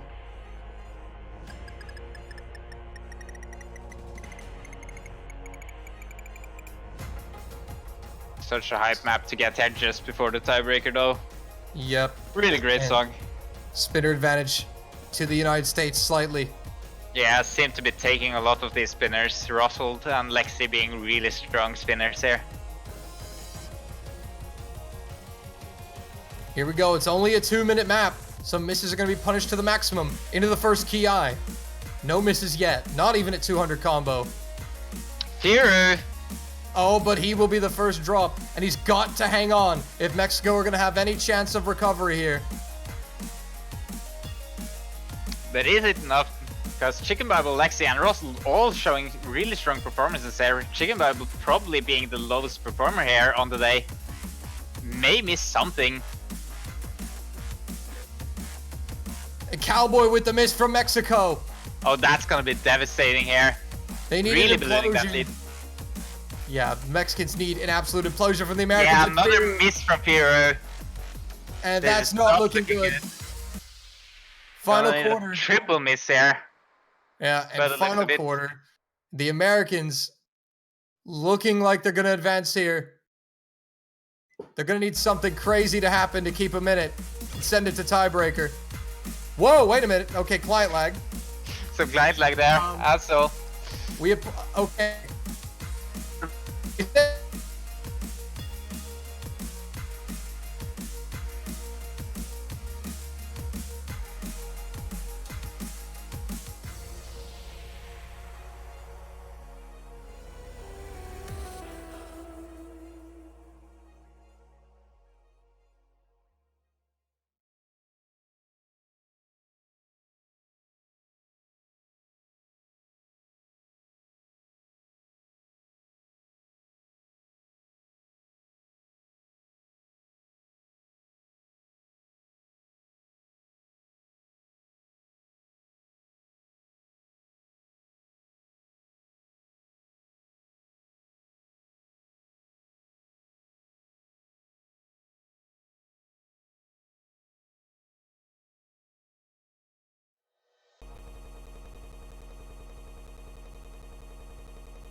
All right there. All right, well, sorry, we had a lot of technical issues just now, but the United States did win. They did clutch out in the end. It was a triple SS, I believe, for the US. And so unfortunately, it showed that Mexico had won because a lot of disconnects happened there on the client, but Nobody actually disconnected from the lobby. All players submitted scores. You can check the MP link for further verification, but it is the United States taking the win 6-4 by 200,000 points on that final pick. So they are through to the quarterfinals to face France. Mexico are off to the losers bracket where they will face Poland next week. And Poland's gonna look a bit worried now, I think. Although we do need to update that score. It was 6-4, not 6-5. But the client did update and gave Mexico a point, so we've got some work to do on our end, but we apologize for any technical difficulties that occurred. I kind of jinxed it, didn't I? I said they need something crazy to happen, but I didn't think that would happen. That was a bit too crazy, though. It didn't really affect the score. So that would be an unfortunate crazy thing to happen here. Either way, congratulations again to the USA. Taking a point there, clutching it out in the end, but a really strong performance there from Mexico. I don't think many expected that. No, Mexico played a brilliant game. Taking the US to a 6-4 is a phenomenal feat. Nobody expected Mexico, I think, to play on that level. All of their players really stepped up in some way and really put pressure on the United States. And also credit to the US for Kendall and Lexi as well for stepping up and playing very consistent and keeping the US in that match. Without Kendall and Lexi, the US may not have won this match. I mean, Russell and Chicken Bible pitching in as well. It was a real team effort from the Americans, but they had to dig deep and use everything they had to beat this Mexican team. So much credit to the Mexican players. And they're looking like a scary team in that losers bracket. Lexi and Kendall really showing up, showing that they are truly contenders here, not some rookies. Yep. Well, that is going to be it for the round of 16. We are now, I believe, next coming up is going to be our quarterfinals map pool showcase. So very exciting stuff for all of you who want to get a sneak peek at next week's map pool. Just be sure to stick around, as I believe we'll be having JB Hyperion and Chicken Bible go through that, I believe. Yeah, they will come in here shortly, I believe, to... Yeah, we'll go ahead and introduce them when they arrive. Setup, yeah. But your quarterfinal matchups next week in the winners bracket, from top to bottom, it'll be Finland and Chile, Philippines versus China, South Korea against Taiwan, and the United States against France. In the losers bracket, it will be Sweden against Brazil, the United Kingdom versus Hong Kong, the Netherlands versus Germany, and Mexico versus Poland. So those are your quarterfinal matchups. And now we're going to get ready to transition into our map pool showcase, as we'll now be joined by our two casters, Mr. JB Hyperion and Chicken Bible. Hello, it's lovely to see you all again. Hopefully you're able to breathe after the breathless last match we just saw. Yes, I'm recovering. I'm still recovering too, but... I don't think he was talking to you, Dolan. Hey. It was a great match, Andrew. It was some great stuff. That was honestly one of the most stressful matches I've been in. Oh, that was a great performance from the Mexico. Did you expect that? Yeah, they kind of did above expectations, and I think honestly USA did about what we expected to do. Maybe even a little bit more than what we expected. But I think if any other team was playing in a match for either side, I think either team would have won. So we all did pretty good, both teams. Yeah, it was definitely a close match, but I do believe then we will leave it over to you guys to handle this map pool showcase here. We'll do our best just for you. I'm gonna be watching, gonna be judging you in the background here. That will be me signing out there. I will thank you, Dolan, for some awesome commentary here. A pleasure as always to cast with you, my friend. JBH, Chicken Bible, take us through it. Will do. As soon as we get right into this.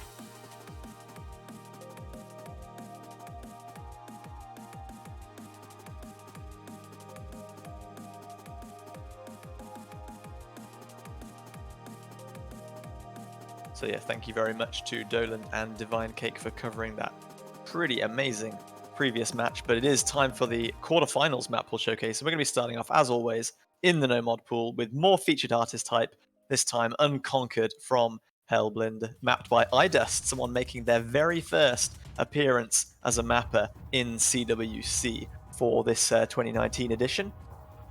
Circle size of 4, an approach rate of 9.4, and a drain time on the shorter side of 1.42. Yeah, even though Germany did have a little disappointing loss this week, they have a pretty big win with one of their German mappers getting his first ever map pool, or map in the map pool for CWC. He's going to be very pretty much excited about an up-and-coming mapper in the recent kind of 12 months or so, has made huge strides towards storming the ranked section, and this is one that you may well see in the ranked section by the end of this year. Obviously featured artist hype, as we suggested. Lots of anti-flow on offer on this one, and some very dense 1/8 streams that get combined in there as well, along with the fairly prevalent 1/4. Yeah, probably some of the more stronger teams with confident teams on the shorter bursty maps will be picking this one.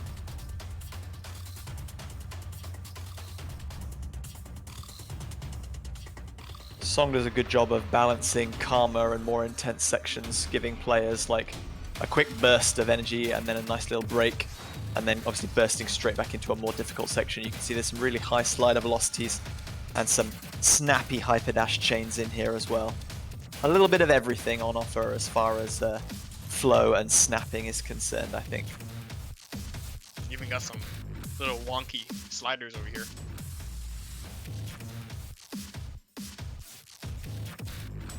We've seen that No Mod 1 is traditionally considered more of a comforting pick in map pools over recent years and pools, and you got to wonder that if this is your comfort pick, what could be coming up next, huh? Because this looks quite tricky. Yeah, I don't know if this is a comfort pick for most teams, because it's pretty hard, especially that long spinner too.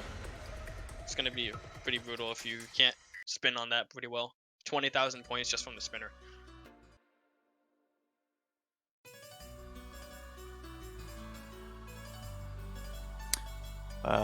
World Vanquisher from Void Morn Finale is going to be our second pick. I think this was the victor in the Ultimate Catch Mapping Contest number 3? Or number 4, not the collab contest. Or was that number 3? I can't remember. It was a victor in the mapping contest, similar to Sorcerer's Excelsior that we saw in the previous pool. So this is mapped by Sinnoh, who is obviously the creator of the group stage tiebreaker Torturas. A very streamy pick with circle size of 4, approach rate of 9.6, and a drain time of 2 minutes and 30 seconds. You know, I'm noticing, why does this have a Fate background on this song? The map selectors have provided little notes saying, please ask Sinnoh to write a paper describing the relationship between this song and the Fate background. So maybe we can get some thoughts from him on that one.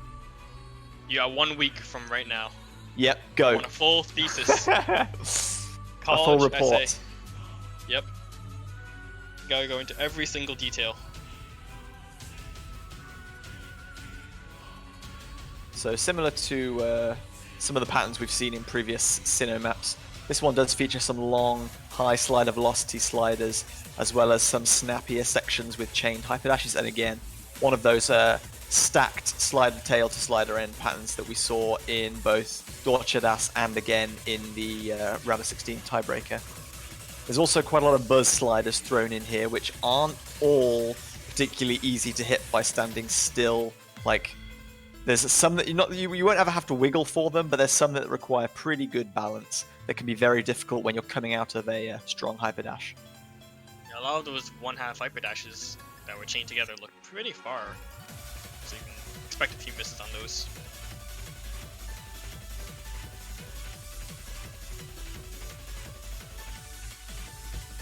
Looking like a lot of anti-flow on some of these final stream sections, but the spacing doesn't look too mean. This is something, at least this part, that most players who play kind of the current speed map meta would be reasonably familiar with, at least.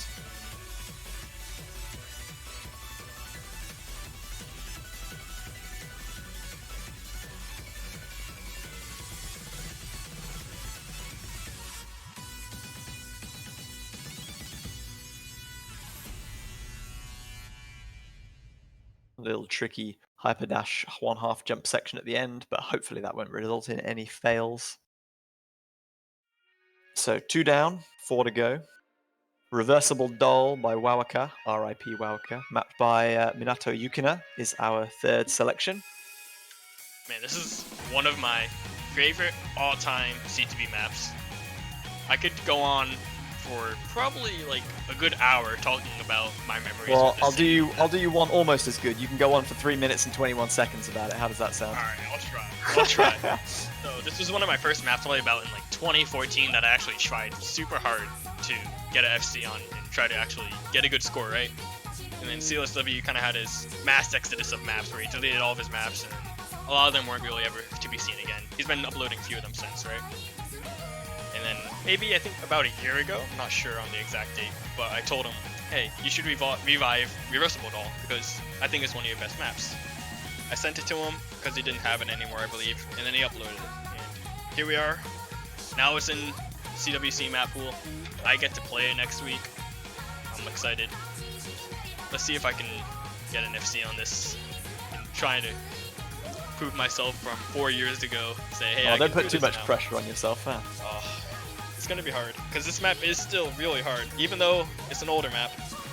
It's still very difficult for even new players, especially because of some of these, 1/2 kind of vertical streams that you have. Yeah, it feels quite a lot more dense than it is due to obviously the BPM of 225, but these are all 1/2 jumps. A CS of 4.2 and an AR of 9.5, a little bit longer than our previous two, as I said, about 3.5 minutes. And something that I think probably doesn't have too many huge difficulty spikes, but is very much more of a consistency pick than the previous ones we've seen. In the chat, I see Mokus asking, is this the same as the Nervous Breakdown difficulty? I believe that this is the Nervous Breakdown difficulty, but when CLSW uploaded it back, he made some changes to make it more appealing to modern day and to the ranking criteria so that you could maybe get it ranked at that time. I'm not sure where that is anymore, but yeah. Maybe you should ask him to provide that one too. Oh boy, maybe if he decides not to rank it. I don't know if he has both versions still. We'll have to see.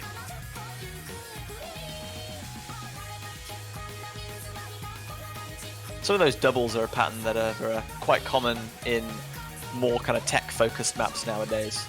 It's interesting to see them in an older map like this. Some mappers were obviously just so far ahead of their time.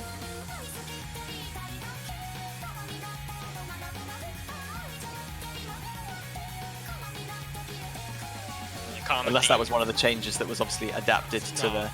I don't think it was. I think those have been there for quite a while. But one of the common themes of the key eyes, as you can see, pretty far spacing. Always got to hold dash to be able to catch the next note. It's never relenting, pretty much. Hence the original name of Nervous Breakdown.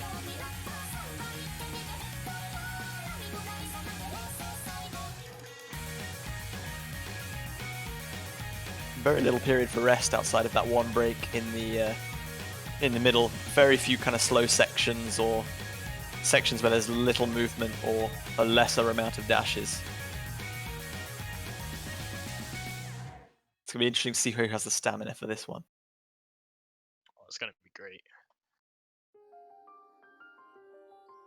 From a not quite ancient, but definitely an older map to a brand new one. This is AKNQ's Axiom Crisis, mapped by Lacrima, another person who I believe is making their debut into the Catch World Cup as a mapper. The Vicious Labyrinth difficulty has a CS of 4.2, an approach rate of 9.5, CS, an HP of 7, so with some of these denser sections it is slightly more possible to fail than in some of the ones we've seen previously, and a length of 2 minutes and 7 seconds. There's some BPM variation in this one, and that could catch out some people, as we did see in Confusion Part 1. Not quite as dramatic as that map, obviously, from the group stages, but they might catch some people out, especially towards the end of the first Key Eye section as well. I think there is like a jump section where the BPM does slowly decrease. That might be very interesting to see who's keeping an eye on that one, who can avoid dashing too early. funnily enough, I think this is actually the map that Lakuma asked me to test play 2 days ago. So, what do you I think think so. of this? I have test played this one very recently as well. Yeah, I and thought I it was was like, very "Oh, it's pretty fun. good." I like the Yeah. kind of balance of styles that are on offer. There's a lot of flowing sliders as well as more burstier patterns and lots of anti-flow, which I like to see in a map set, a song like this.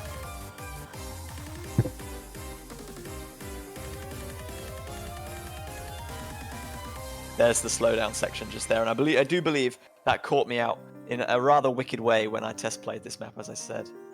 And a little slow section here where players will be able to receive a little bit of a respite, but then we go right back into some more dense patterns very soon, so you can't leave yourself too much time to breathe. Yeah, it's definitely going to catch you off guard if you're not ready for that. Just to get that awkwardly snapped breakdown section and then just a slow section right after it to get in this break.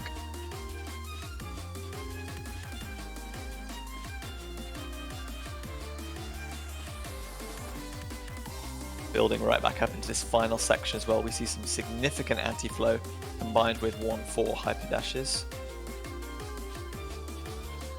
But the ending itself is not too extreme in any way. And we do get a decent sized spinner at the end here, which players may compete over. That little 1/4 H dash into the 1/1 H dash might catch a few people off. Missed the last note of the map. Oh, was Maybe that a the song. 1 miss, I see? Oh. Fifth This no mod song is pick, quite familiar. first of the converts, is Akiyama Uni, one of my personal favorite Toho artists. Chi no Iro Wakiro, the extra difficulty mapped by the legendary CTB mapper Hollow Wings. Is this the first Hollowings map we've had this tournament so far? It is. Oh boy. Already getting started. Starting early this year, yes. So hopefully you can wiggle nicely for this one, because there is a lot of brutal anti-flow patterns combined with direction changes. Lots of them combined with hypers and strong dashes with no regard for os catch. Typical flow, obviously, as you'd expect from a combat difficulty. CS3 makes some of these edge dashes maybe a little bit more lenient than you might expect, because obviously you have that bigger plate size. And obviously AR9 does improve the reading ability, or it makes it a little less kind of difficult, I suppose, for certain players. But also this map is quite long at 3 minutes, so consistency is important. This is going to be one where if you can get up to 200 combo, you want to try and hold on to it for as long as humanly possible, because you'll be pulling out a huge lead over your opponents if you can do so. Oh, these wiggles are looking so brutal. The spacing on them is just so far. Oh my. Oh. See, there you go, you got double edge dash combined with hyper dash anti-flow. Oh, I'm not looking forward to this one. This looks very mean. I'm surprised that miss right there from Ken was right there and not anywhere else. Not sure whether he decided to wiggle that one or whether he wanted to stack that one, but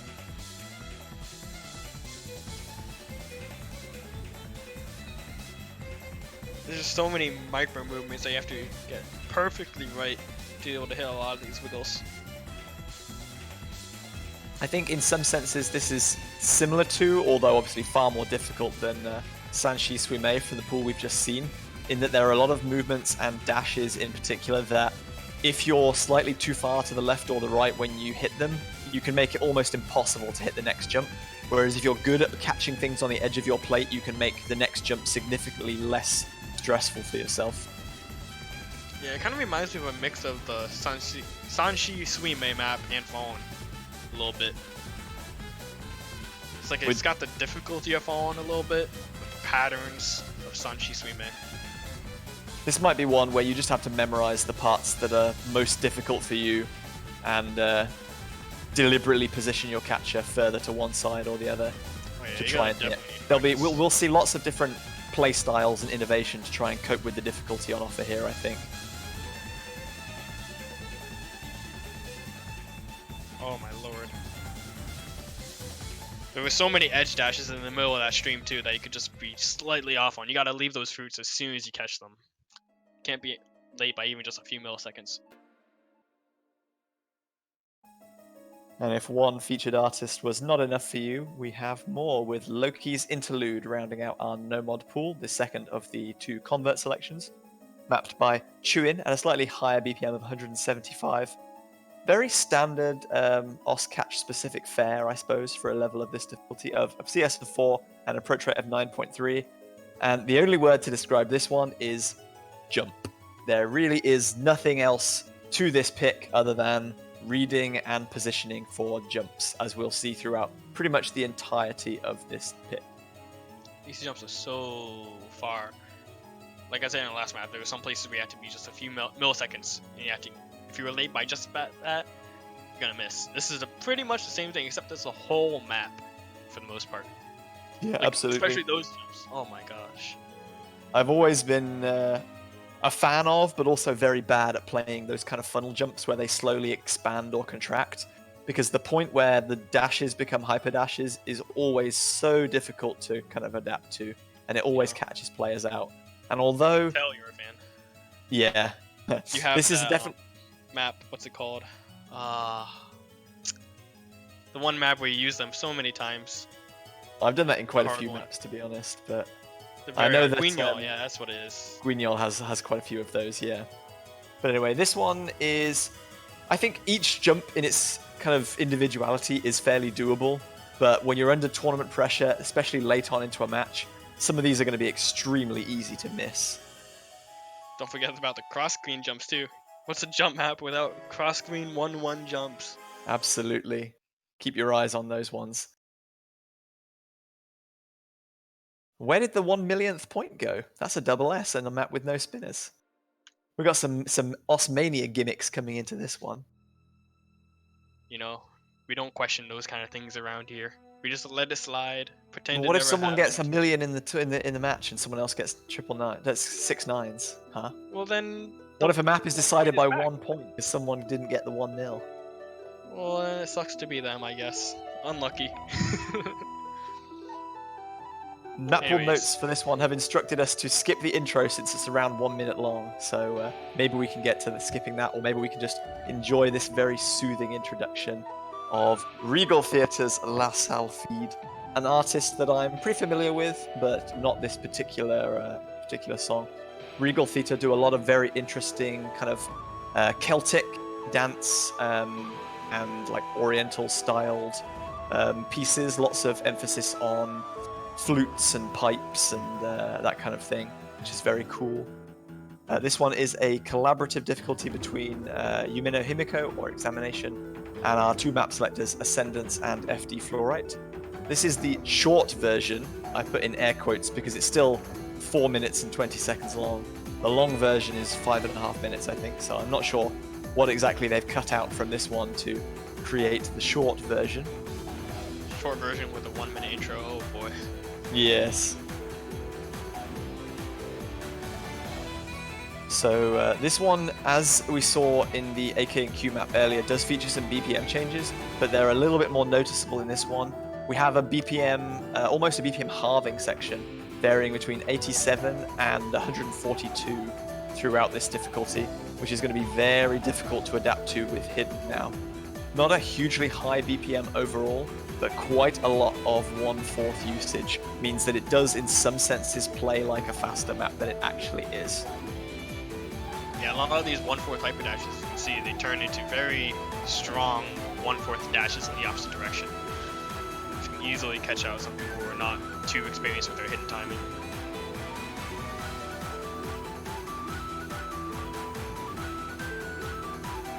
So just to recap over this one, since it's obviously a long pick, it's going to be a slightly smaller circle size than we're used to, with 4.5 in the hidden pool this time, and an approach rate of 8.8. So whilst we haven't got the AR7 picks yet, we're back in with those niggling odd approach rates that people might not be accustomed to playing with hidden.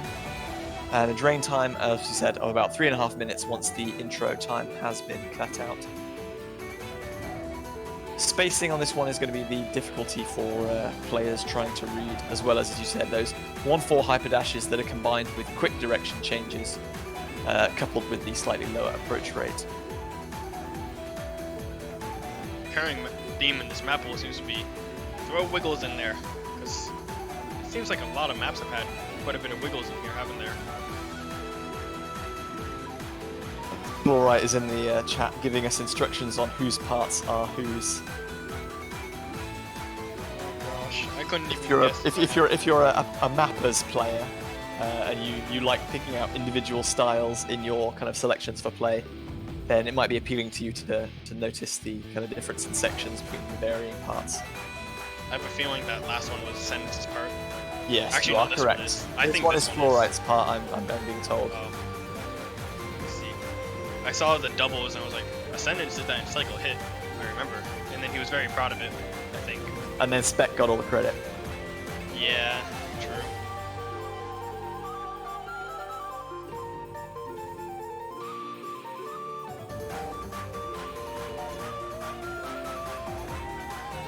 Another miss there. Yeah. Gotta get our cursitating on point. Oh, see? There we go. Hey, We're getting it. yeah, the map pool's finished. We can affect the outcome of the replays, guys. We have ascended. We can now cursinate wherever and whenever we like, even through time. We're just that good at the game in commentary. Well, you might be good at the game. I'm only good at commentary, I'm afraid. Oh no, you're good at the game too. Don't downplay yourself. I don't think I'll be good at many of the maps in this pool, although this one is one that I've test played before. Not with Hidden, but is quite fun. But I'm a massive Steven fanboy, so this one does appeal to me. Ribbon Room Mint Tears. This is not quite as ancient a map as you might be expecting, dating back to early 2014 or late 2013. CS of 4, an approach rate of 9, BPM of 188, and a drain time of 1 minute and 50 seconds. And for anyone who is even remotely familiar with Steven's mapping, this one is all about dashes combined with hyper dashes, edge jumps galore, and obviously difficulty reading this at AR9 is quite high, I would say. Yeah, usually on AR9 maps, it's not too hard to read some of these patterns. And this one is quite a bit more difficult than most maps, like you said. I'm kind of interested to see if there's any of those signature 1/4 Steven stream patterns that you usually have in his maps.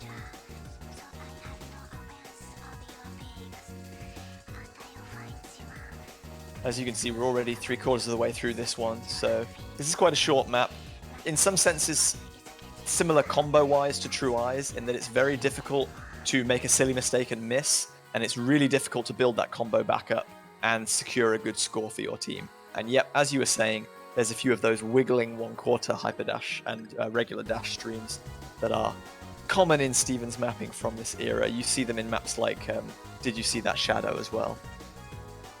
Yeah, there was another one right there if you missed it. One of my favorite patterns that not many people ever actually use anymore. Kind of makes me sad, you know. Wish more people would use those. Right, I know what I'm putting in my next map then, just for you. Oh, boy. I don't do it anywhere near as good a job, but Hidden 3, the final hidden pick is our remaining selection, which you're on seeing now. Doku Ringo to Cinderella, mapped by Luz. Fairy Tale? Question mark, difficulty. This is 200 to 215 BPM, and is, as you can probably tell from the song as it's already chimed in, is mapped in 1/3 rhythm for the most part, so feels even faster than it may appear. Circle size of 4.2, an approach rate of 9.2, so no extremely low AR hidden in this pool, and a drain time of 3.5 minutes.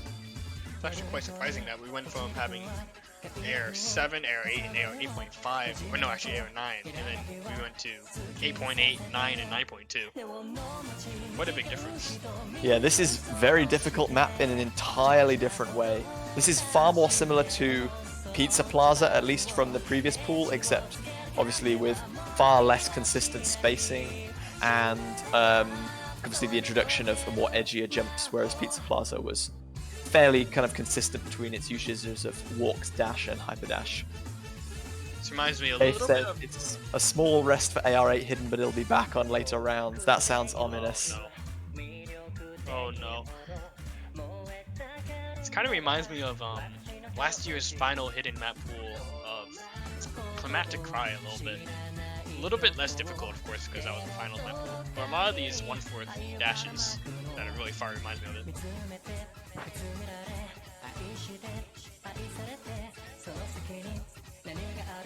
I think once again, this is more about length and consistency than anything else. some fairly tricky edge jumps combined with hyper dashes that will make holding that combo quite important.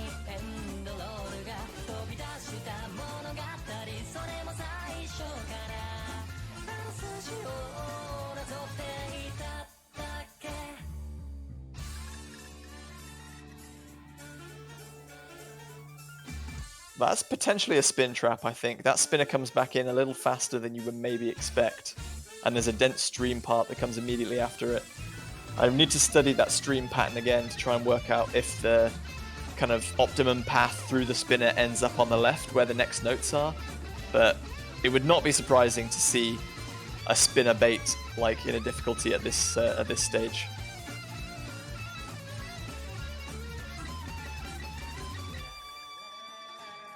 Those are some far 1-4 H dashes.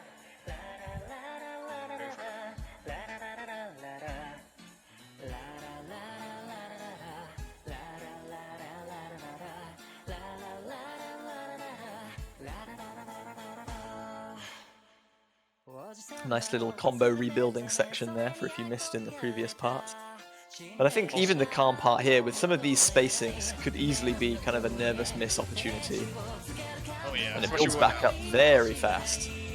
There was one little note that it went from being a hyper dash 3 times in a row to the last time not being a hyper dash. Ooh, that's evil. Instead of just being a far dash. I saw that, I'm like, oh, that's gonna be... Somebody's gonna miss there. On that one. Yep. Oh my, that stream. That was a buzz slider that looked kind of wide. I'm not sure I would be able to stack that first try. That'll take some practice for the perfect positioning. Someone is definitely going to miss that, I'm assuring. So many nerves are going to get to you and you're just going to misplace that by just a little bit. I wonder if it's actually possible that somebody could fail that buzz slider. The spinner at the end was quite long, but the HP drain is 7, so potentially quite difficult to recover from that one. But anyway, that's going to do it for our hidden pool. Hard Rock is next on the menu. A Crowley map, Amatsuki, How to Sekai Seifuku, the Loneliness difficulty. Circle size of 5.33 after the addition of Hard Rock, so not much smaller in terms of fruit size than a lot of common circle size 4 maps. An approach rate obviously of 10 at this stage, and a drain time of around about 3 minutes and 10 seconds. You know, for some reason this background looks super familiar. I feel like we've had this background on another CWC map in the past. I'm not sure I can answer you on that one. I am the kind of the statistician of the room, but I'm not sure I can quite pull out that many maps from the deepest, darkest depths of my memory to answer that question. What you're supposed to do is you're supposed to go into one of your old maps, change the background real quick and say, ha, it was this one. I knew it all along! Got him. So this one is from late 2017, so it's one of Crowley's earlier maps. And I think although the star rating is not kind of hugely high at 5, this is one of those maps where it's a lot more difficult than that maybe indicates. A lot of triplets that get converted to Hard Rock have very odd spacing, as I'm sure you're picking out already, being a very prominent Hard Rock player yourself, Chicken Bible. Yeah, I can see in the chat, people are going with me. This background looks like a little bit like Goose House. There's also that one map by Fee Darling I'm looking at right now. It looks a little bit like it. Different angle. Inspiration. Yeah.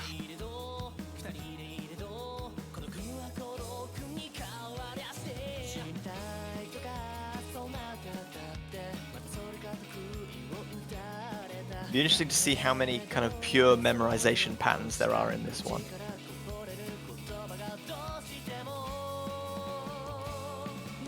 That was something that we saw a lot of in colors from the previous pool, especially in the beginning. There were so many patterns that were kind of hyper dash into edge jump or vice versa that players would have to really concentrate for.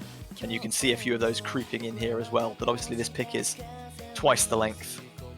Yeah, this pick kind of just seems like, oh, did you like colors?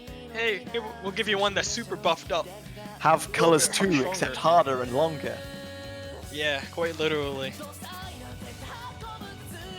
Based on my experience from colors, it's it's gonna be one of those maps where if you have a lot of Hard Rock players on your team, people who can comfortably read AR-10, then it shouldn't be too much of a problem for you to read some of these jumps. But if you have players who are just playing Hard Rock because most of the maps are easy up until this point with Hard Rock, for the most part, if you're a good player, you know, relatively strong player, Yeah, but weaker with Hard Rock. that's This is where gonna be Hard one of Rock those stops hard being a ones. fun time for you, I think, at this Yeah. stage.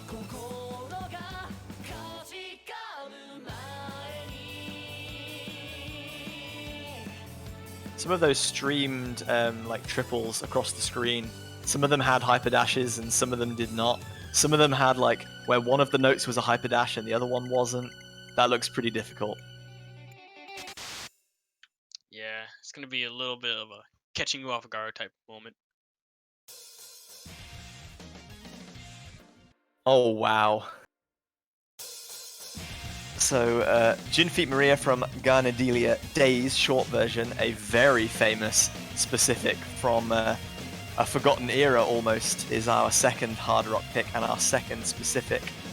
This one dating back to mid-2014 and is a map that almost anyone who's been playing the game for a considerable period of time will have tried. Maybe not with Hard Rock, but definitely once or twice.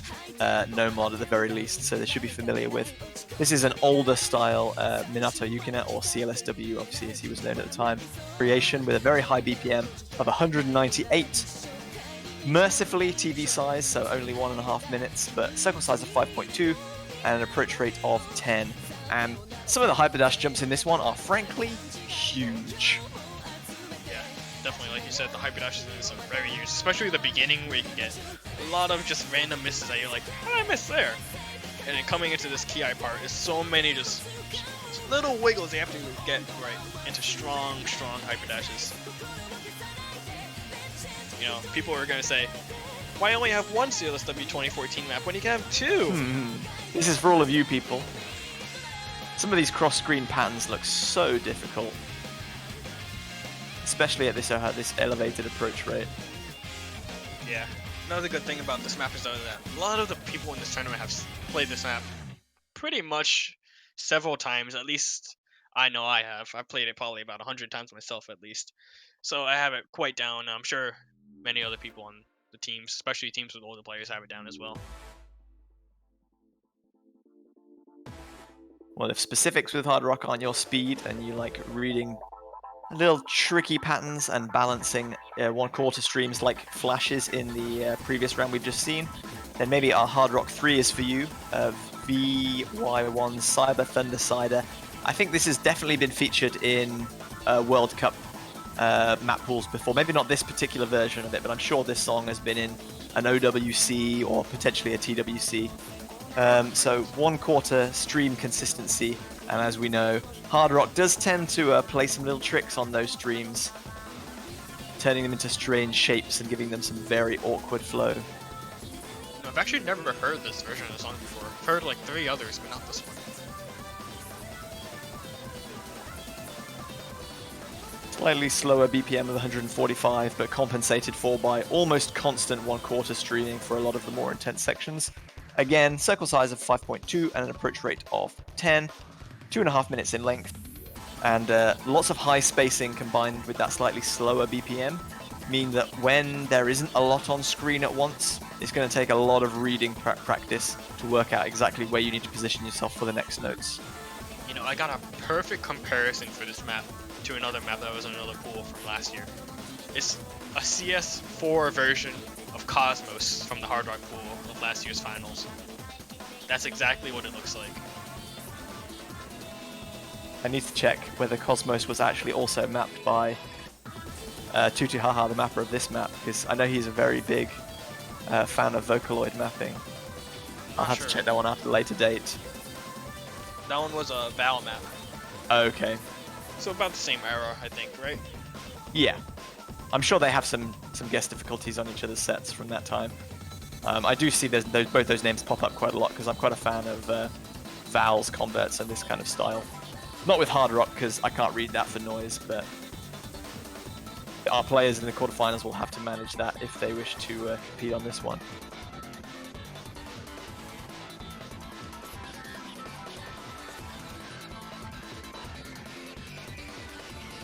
Mercifully, as we've seen in some of the other hard rock picks earlier on from the convert selections, this one does feature a reasonable number of breaks. So although it is very reading and micro movement as well as like large spacing intensive, there are ample places to take a little bit of a rest, refocus yourself. But as we've seen also with things like Ghost Rule, where after a spinner and a long break, there's that one note all the way on the right-hand side in the group stages that caught out so many people. I imagine that the same could be said for some patterns here. Yeah, just a lot of kind of far 1/4 dashes that are in this, especially during the streams. Oh, I have a feeling somebody's gonna think that last vocal is the end of the map, but then it goes on for like another 10 notes. Hopefully everyone's practicing at this stage to remember that much. Hopefully. So just one mod bracket to go. Double time, we have 3 maps on offer to you now. The first of these is actually a very recently ranked map. Calafina's Heavenly Blue, mapped by Nelly. Obviously the Gloria difficulty, this is just a single difficulty approval length map. So we're into the very long double time picks now. 3.5 minutes even with the addition of double time. This one's going to be CS4. An approach rate of 8.8 with double time, which is taking us up to 10.2. So we're really getting into the speedy boys now. And an average BPM with DT of 236. This is actually quite a big step up from last pool, I think. I'm not much of a double time player, but I saw this and gulped a little bit. This looks very much more difficult than stuff that was in the previous pool. Yeah, I could just about keep a combo on some of the maps in the previous pool. This one looks painfully difficult on reading, on jumping, on kind of consistency. It's so much longer as well. This is one of those maps that you try to, if you're a top player like in the top 100 or so, and you say, I want to learn DT. This is one of those maps that even top 100 players say, alright, I want to try to learn this and try to get good at DT, and maybe get a PP score in DT. That's how kind of difficult this is. I don't think we could say that any of these maps, except for maybe Days even, was like a map that you could go for PP on. And even then, Days is still really hard. Shows you the massive elevation in difficulty between pools this year, and also compared to previous years. I mean, I know that the last World Cup I played in was 2016, which is obviously a long time ago, and we didn't see like AR 10 plus in the double time pool until the finals map pool, and now we're seeing it in quarterfinals, and it's on map sets that are like a minute longer than the maps that were in that pool. Obviously, it's been a very gradual increase over that time, but players are getting better, and so the map pool is getting much harder to compensate. You know, it makes me think, what are we gonna have in the later rounds? Oh, Lord. Part of me dreads to think, and then the other part of me thinks, hey, I'm not going to be playing these maps anyway, so right on. Go nuts. We're going to get Agoatus with double time in the grand finals map pool. One year that will be in Skivix, group stage double time, I have no doubt. Oh, you know, I'm going to be long gone by that time, I hope. Oh, I'm missing the last notes before that spinner, too. Yeah, I might be completely kind of ignorant of like the ability to read this, but I'm not seeing anything that looks kind of grossly like difficulty spike-esque, as long as you can consistently read this high approach rate for a long period of time. There's some burstier sections with those kind of chained hyperdashes, as you see a lot in modern maps. But for the most part, like, jumps look reasonable, just everything is just turned up to 11 on the speed factor. Yeah, it's kind of thing that you see with a lot of Noe maps that flow really, really well. It's kind of reminiscent of like some spectator maps even, how well they flow. You can see a lot of these patterns, even though it's at AR 8.8 with double time, it's still not too hard, but it's still really hard, of course, to read. And the easier flow makes it a little bit more simple.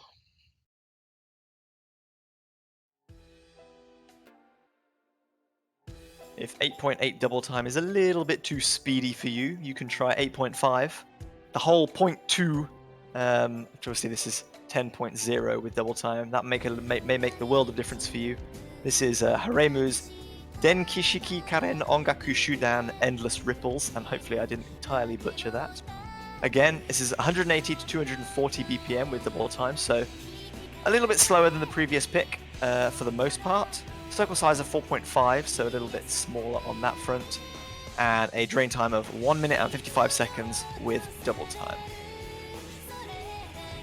I don't even remember the last time that we had something that was like CS 4.5 in a map pool for CWC and DT. It's been quite a while, actually. Obviously, DT gives your catcher that extra fluidity in terms of like the speedier motion. So you work kind of a little bit more comfortably with larger circle sizes because small overshooting and undershooting is punished less. In a map like this, even that 0.5 difference in circle size can make a huge difference as to whether you overshoot that slider tail or not. Yeah, we can see FT Floor saying in the chat, I cannot DT with CS 4.5 or higher. Most people fall off very, very hard at about 4.2, 4.3. After that, it becomes exponentially difficult to play DT on that AR. I think, and also an added difficulty feature of this is that since the BPM is lower and the rhythm density is also quite a bit low, we see mostly kind of 1/2 patterns here and only a few 1/4 jumps thrown in. That reading is going to be difficult for this one. You can see sometimes there's only a singular object on the screen at any one time, which is making it very difficult for players to position their catcher for upcoming jumps. People are I definitely think you gonna should miss expect this. a lot of kind of random, I air quote, misses here that you would never see if this didn't have like double time added. Yeah, I agree. So our third and final double time pick is Nevir's Yasudare Best of My Love, a colourful path of inspiration. This is a long standard convert at 3 minutes and 32 seconds with the addition of double time. A BPM of 180 with double time, so it's the slowest map in the pool for double time, and is very much more focused on jumping rather than streaming. And before we discuss this one a little, let me just say, obviously after this one, the tiebreaker is coming up, and we've missed this the first couple of weeks. Make sure to get your tiebreaker predictions in the chat, guys. We want to see what you think will be the quarterfinal tiebreaker. Just a hint. It's a good one, by the way.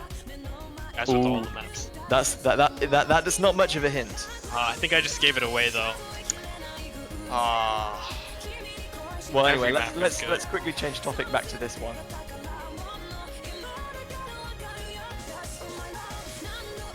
So we're seeing a lovely kind of combination of both 1/2 jumps and 1/4 jumps in this one, and there's very little respite kind of anywhere really. Lots of rapid kind of 1/2 dashing back and forth.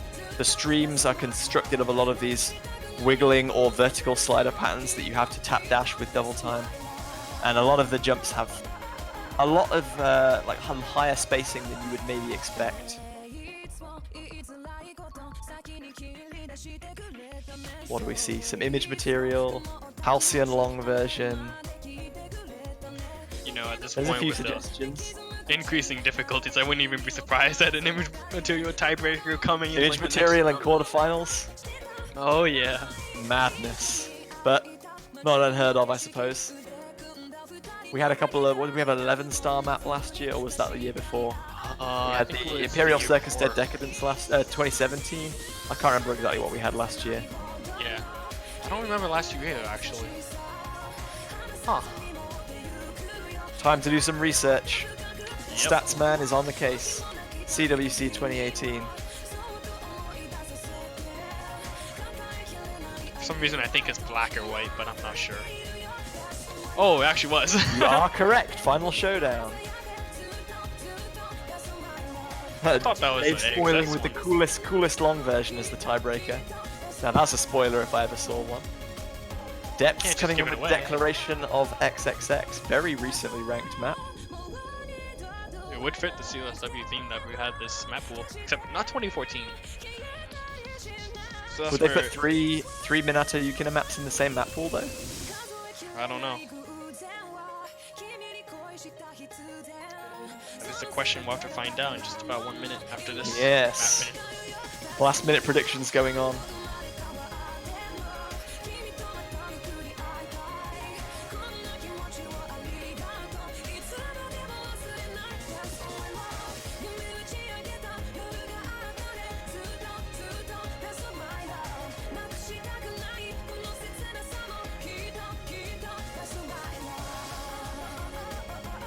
Olive guessing D for the Delta. Which one? There's so many of those map sets now. I think there's 3 of them actually.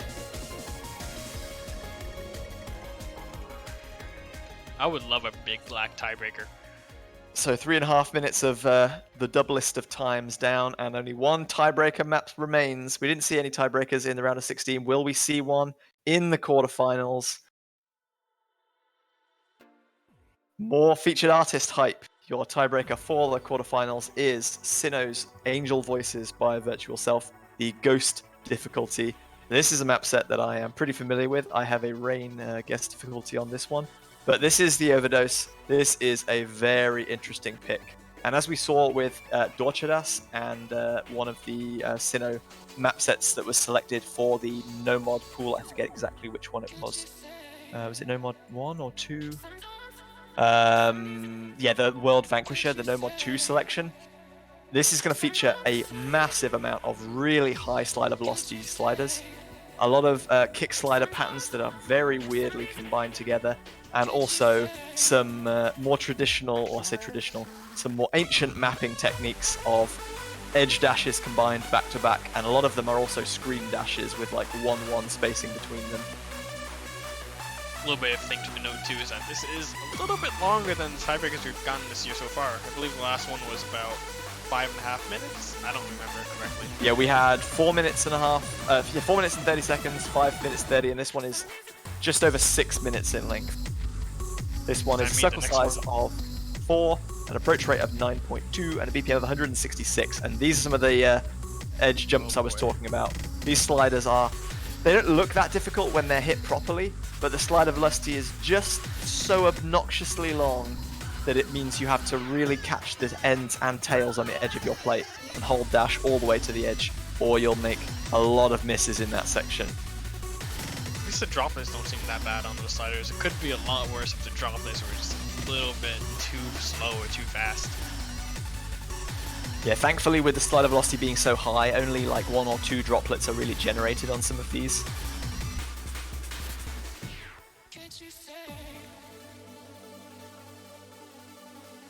Again, we have a nice kind of composition between more intense sections and slower sections where players can rest and recover. Always important on a tiebreaker that's challenging consistency and stamina, especially a longer one, as this one is.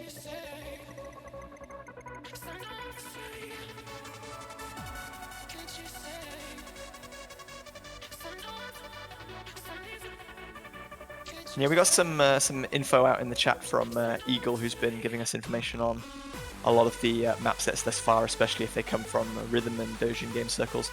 Virtual Self is an alias of Porter Robinson, who is a name that a lot of OS players will be very familiar with. And as we said, he's a featured artist via this Virtual Self moniker, and you can check out more of his tracks and maybe even give some of them a map yourself if you're feeling brave from the featured artist listing. We're halfway through this pick, and it's been kind of quite tricky with some of those high slider velocity sections. The last kind of quarter of the map, where we get into a little breakdown section, is where it gets really quite tricky though. You can see we're slowly but surely building our way back up in terms of intensity now, with a bit more density, a bit more dash distance. And here we get back into some of these long sliders again. I feel like there's an extra added hyper dash on some of these patterns too compared to the last time.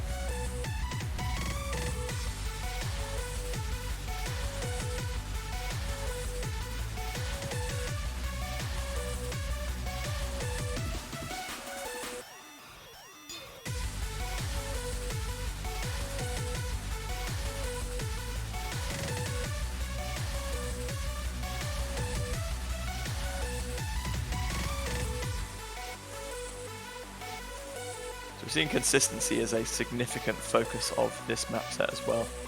A lot of patterns are kind of used and then repeated in varying ways with higher or lower slider velocity, different directions, and also different combinations in and out of certain patterns. This is definitely a map set that if you struggle with any one kind of element in terms of like strong dashing, long dashing, or kind of wiggling, this is going to be a very difficult pick for you to be consistent on. And here we come into the bass drop, which is signified by the bass drop vocals. Oh yeah, And you can difficulty see ramping up really quite a bit. ramping up here. Yeah, I was about to say, this kind of seems a little easier than last pool's tiebreaker, but then that little section came in, I'm like, oh, I guess I just got proven wrong. Yeah, the slider velocity does get fairly insane on some of these sections. And although it doesn't look it because the approach rate of 9.2, you can see some really dense patterns here, combined again with the massive slider velocity. You know, I'm having to take a double take on some of these patterns. I saw that big stream on the right side, I'm like, whoa. And They're a I saw little bit the spicy, huh? hyper dashes.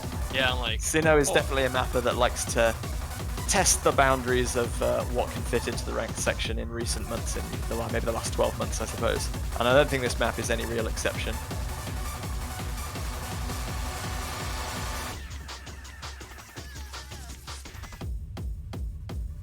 We do get a very calm section here in between the kind of the first base drop section, and then there's going to be a very intense but also very brief kind of final section which could see some fail potential, and also could also, if there's no fails necessarily, could decide the swing of a match.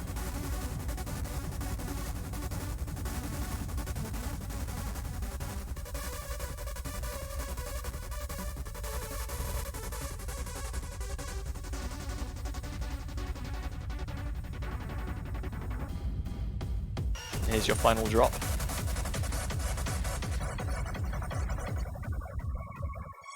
And almost as soon as it begins, it is done. Oh, Angel super Voices, Ghost, your tiebreaker for the 2019 Oscatch World Cup quarterfinals.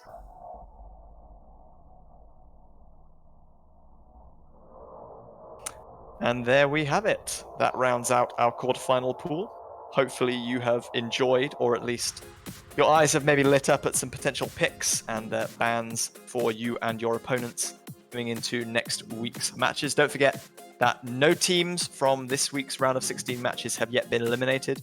All the losing teams will face one another in the losers bracket next week, whereas all the winning teams, the victorious teams in this week's round of 16, will have a chance to stay on top and give themselves that clearest run to the grand final.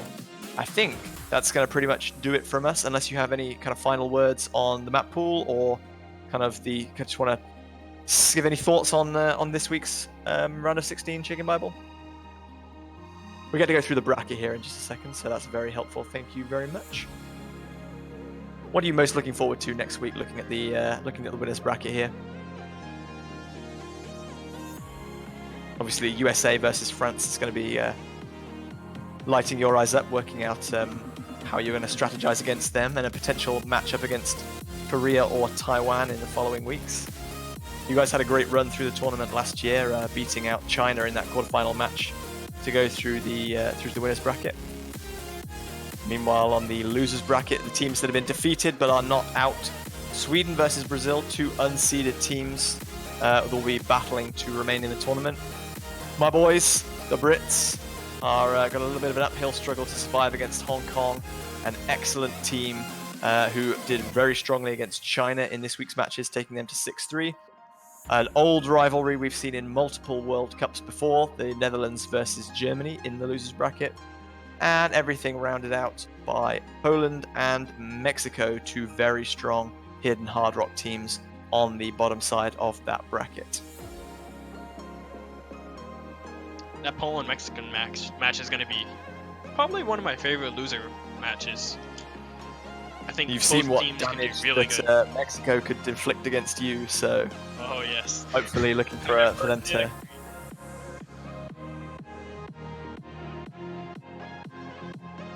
So yeah, that's going to round up everything. Banners will be in the store soon. I hope if you wish to support your favorite teams, and also obviously just support World Cups in general, we greatly appreciate it. On the topic of supporting, thank you ever so much to everyone who subscribed and donated, whether via kind of gifted subs or Twitch Prime. Your donations keep the OS tournament scene running, and the World Cup scene in particular. So, much love to you. But yeah, I think that will cover us for this weekend. Do stay tuned to the OS Live Twitch channel, and obviously to our Twitter as well, so you can get notifications of when we go live, and you won't miss out on any of the action or the showcases, any kind of hype packages we put out. is all there. So yeah, see you next week in the quarterfinals for more furious fruit catching action. Thank you very much everyone for joining. Have a wonderful evening, night, or maybe morning if you're just about waking up. And we'll see you in the next one. Thank you very much to you and to Chicken Bible, to all of our fellow commentators. We'll see you next weekend.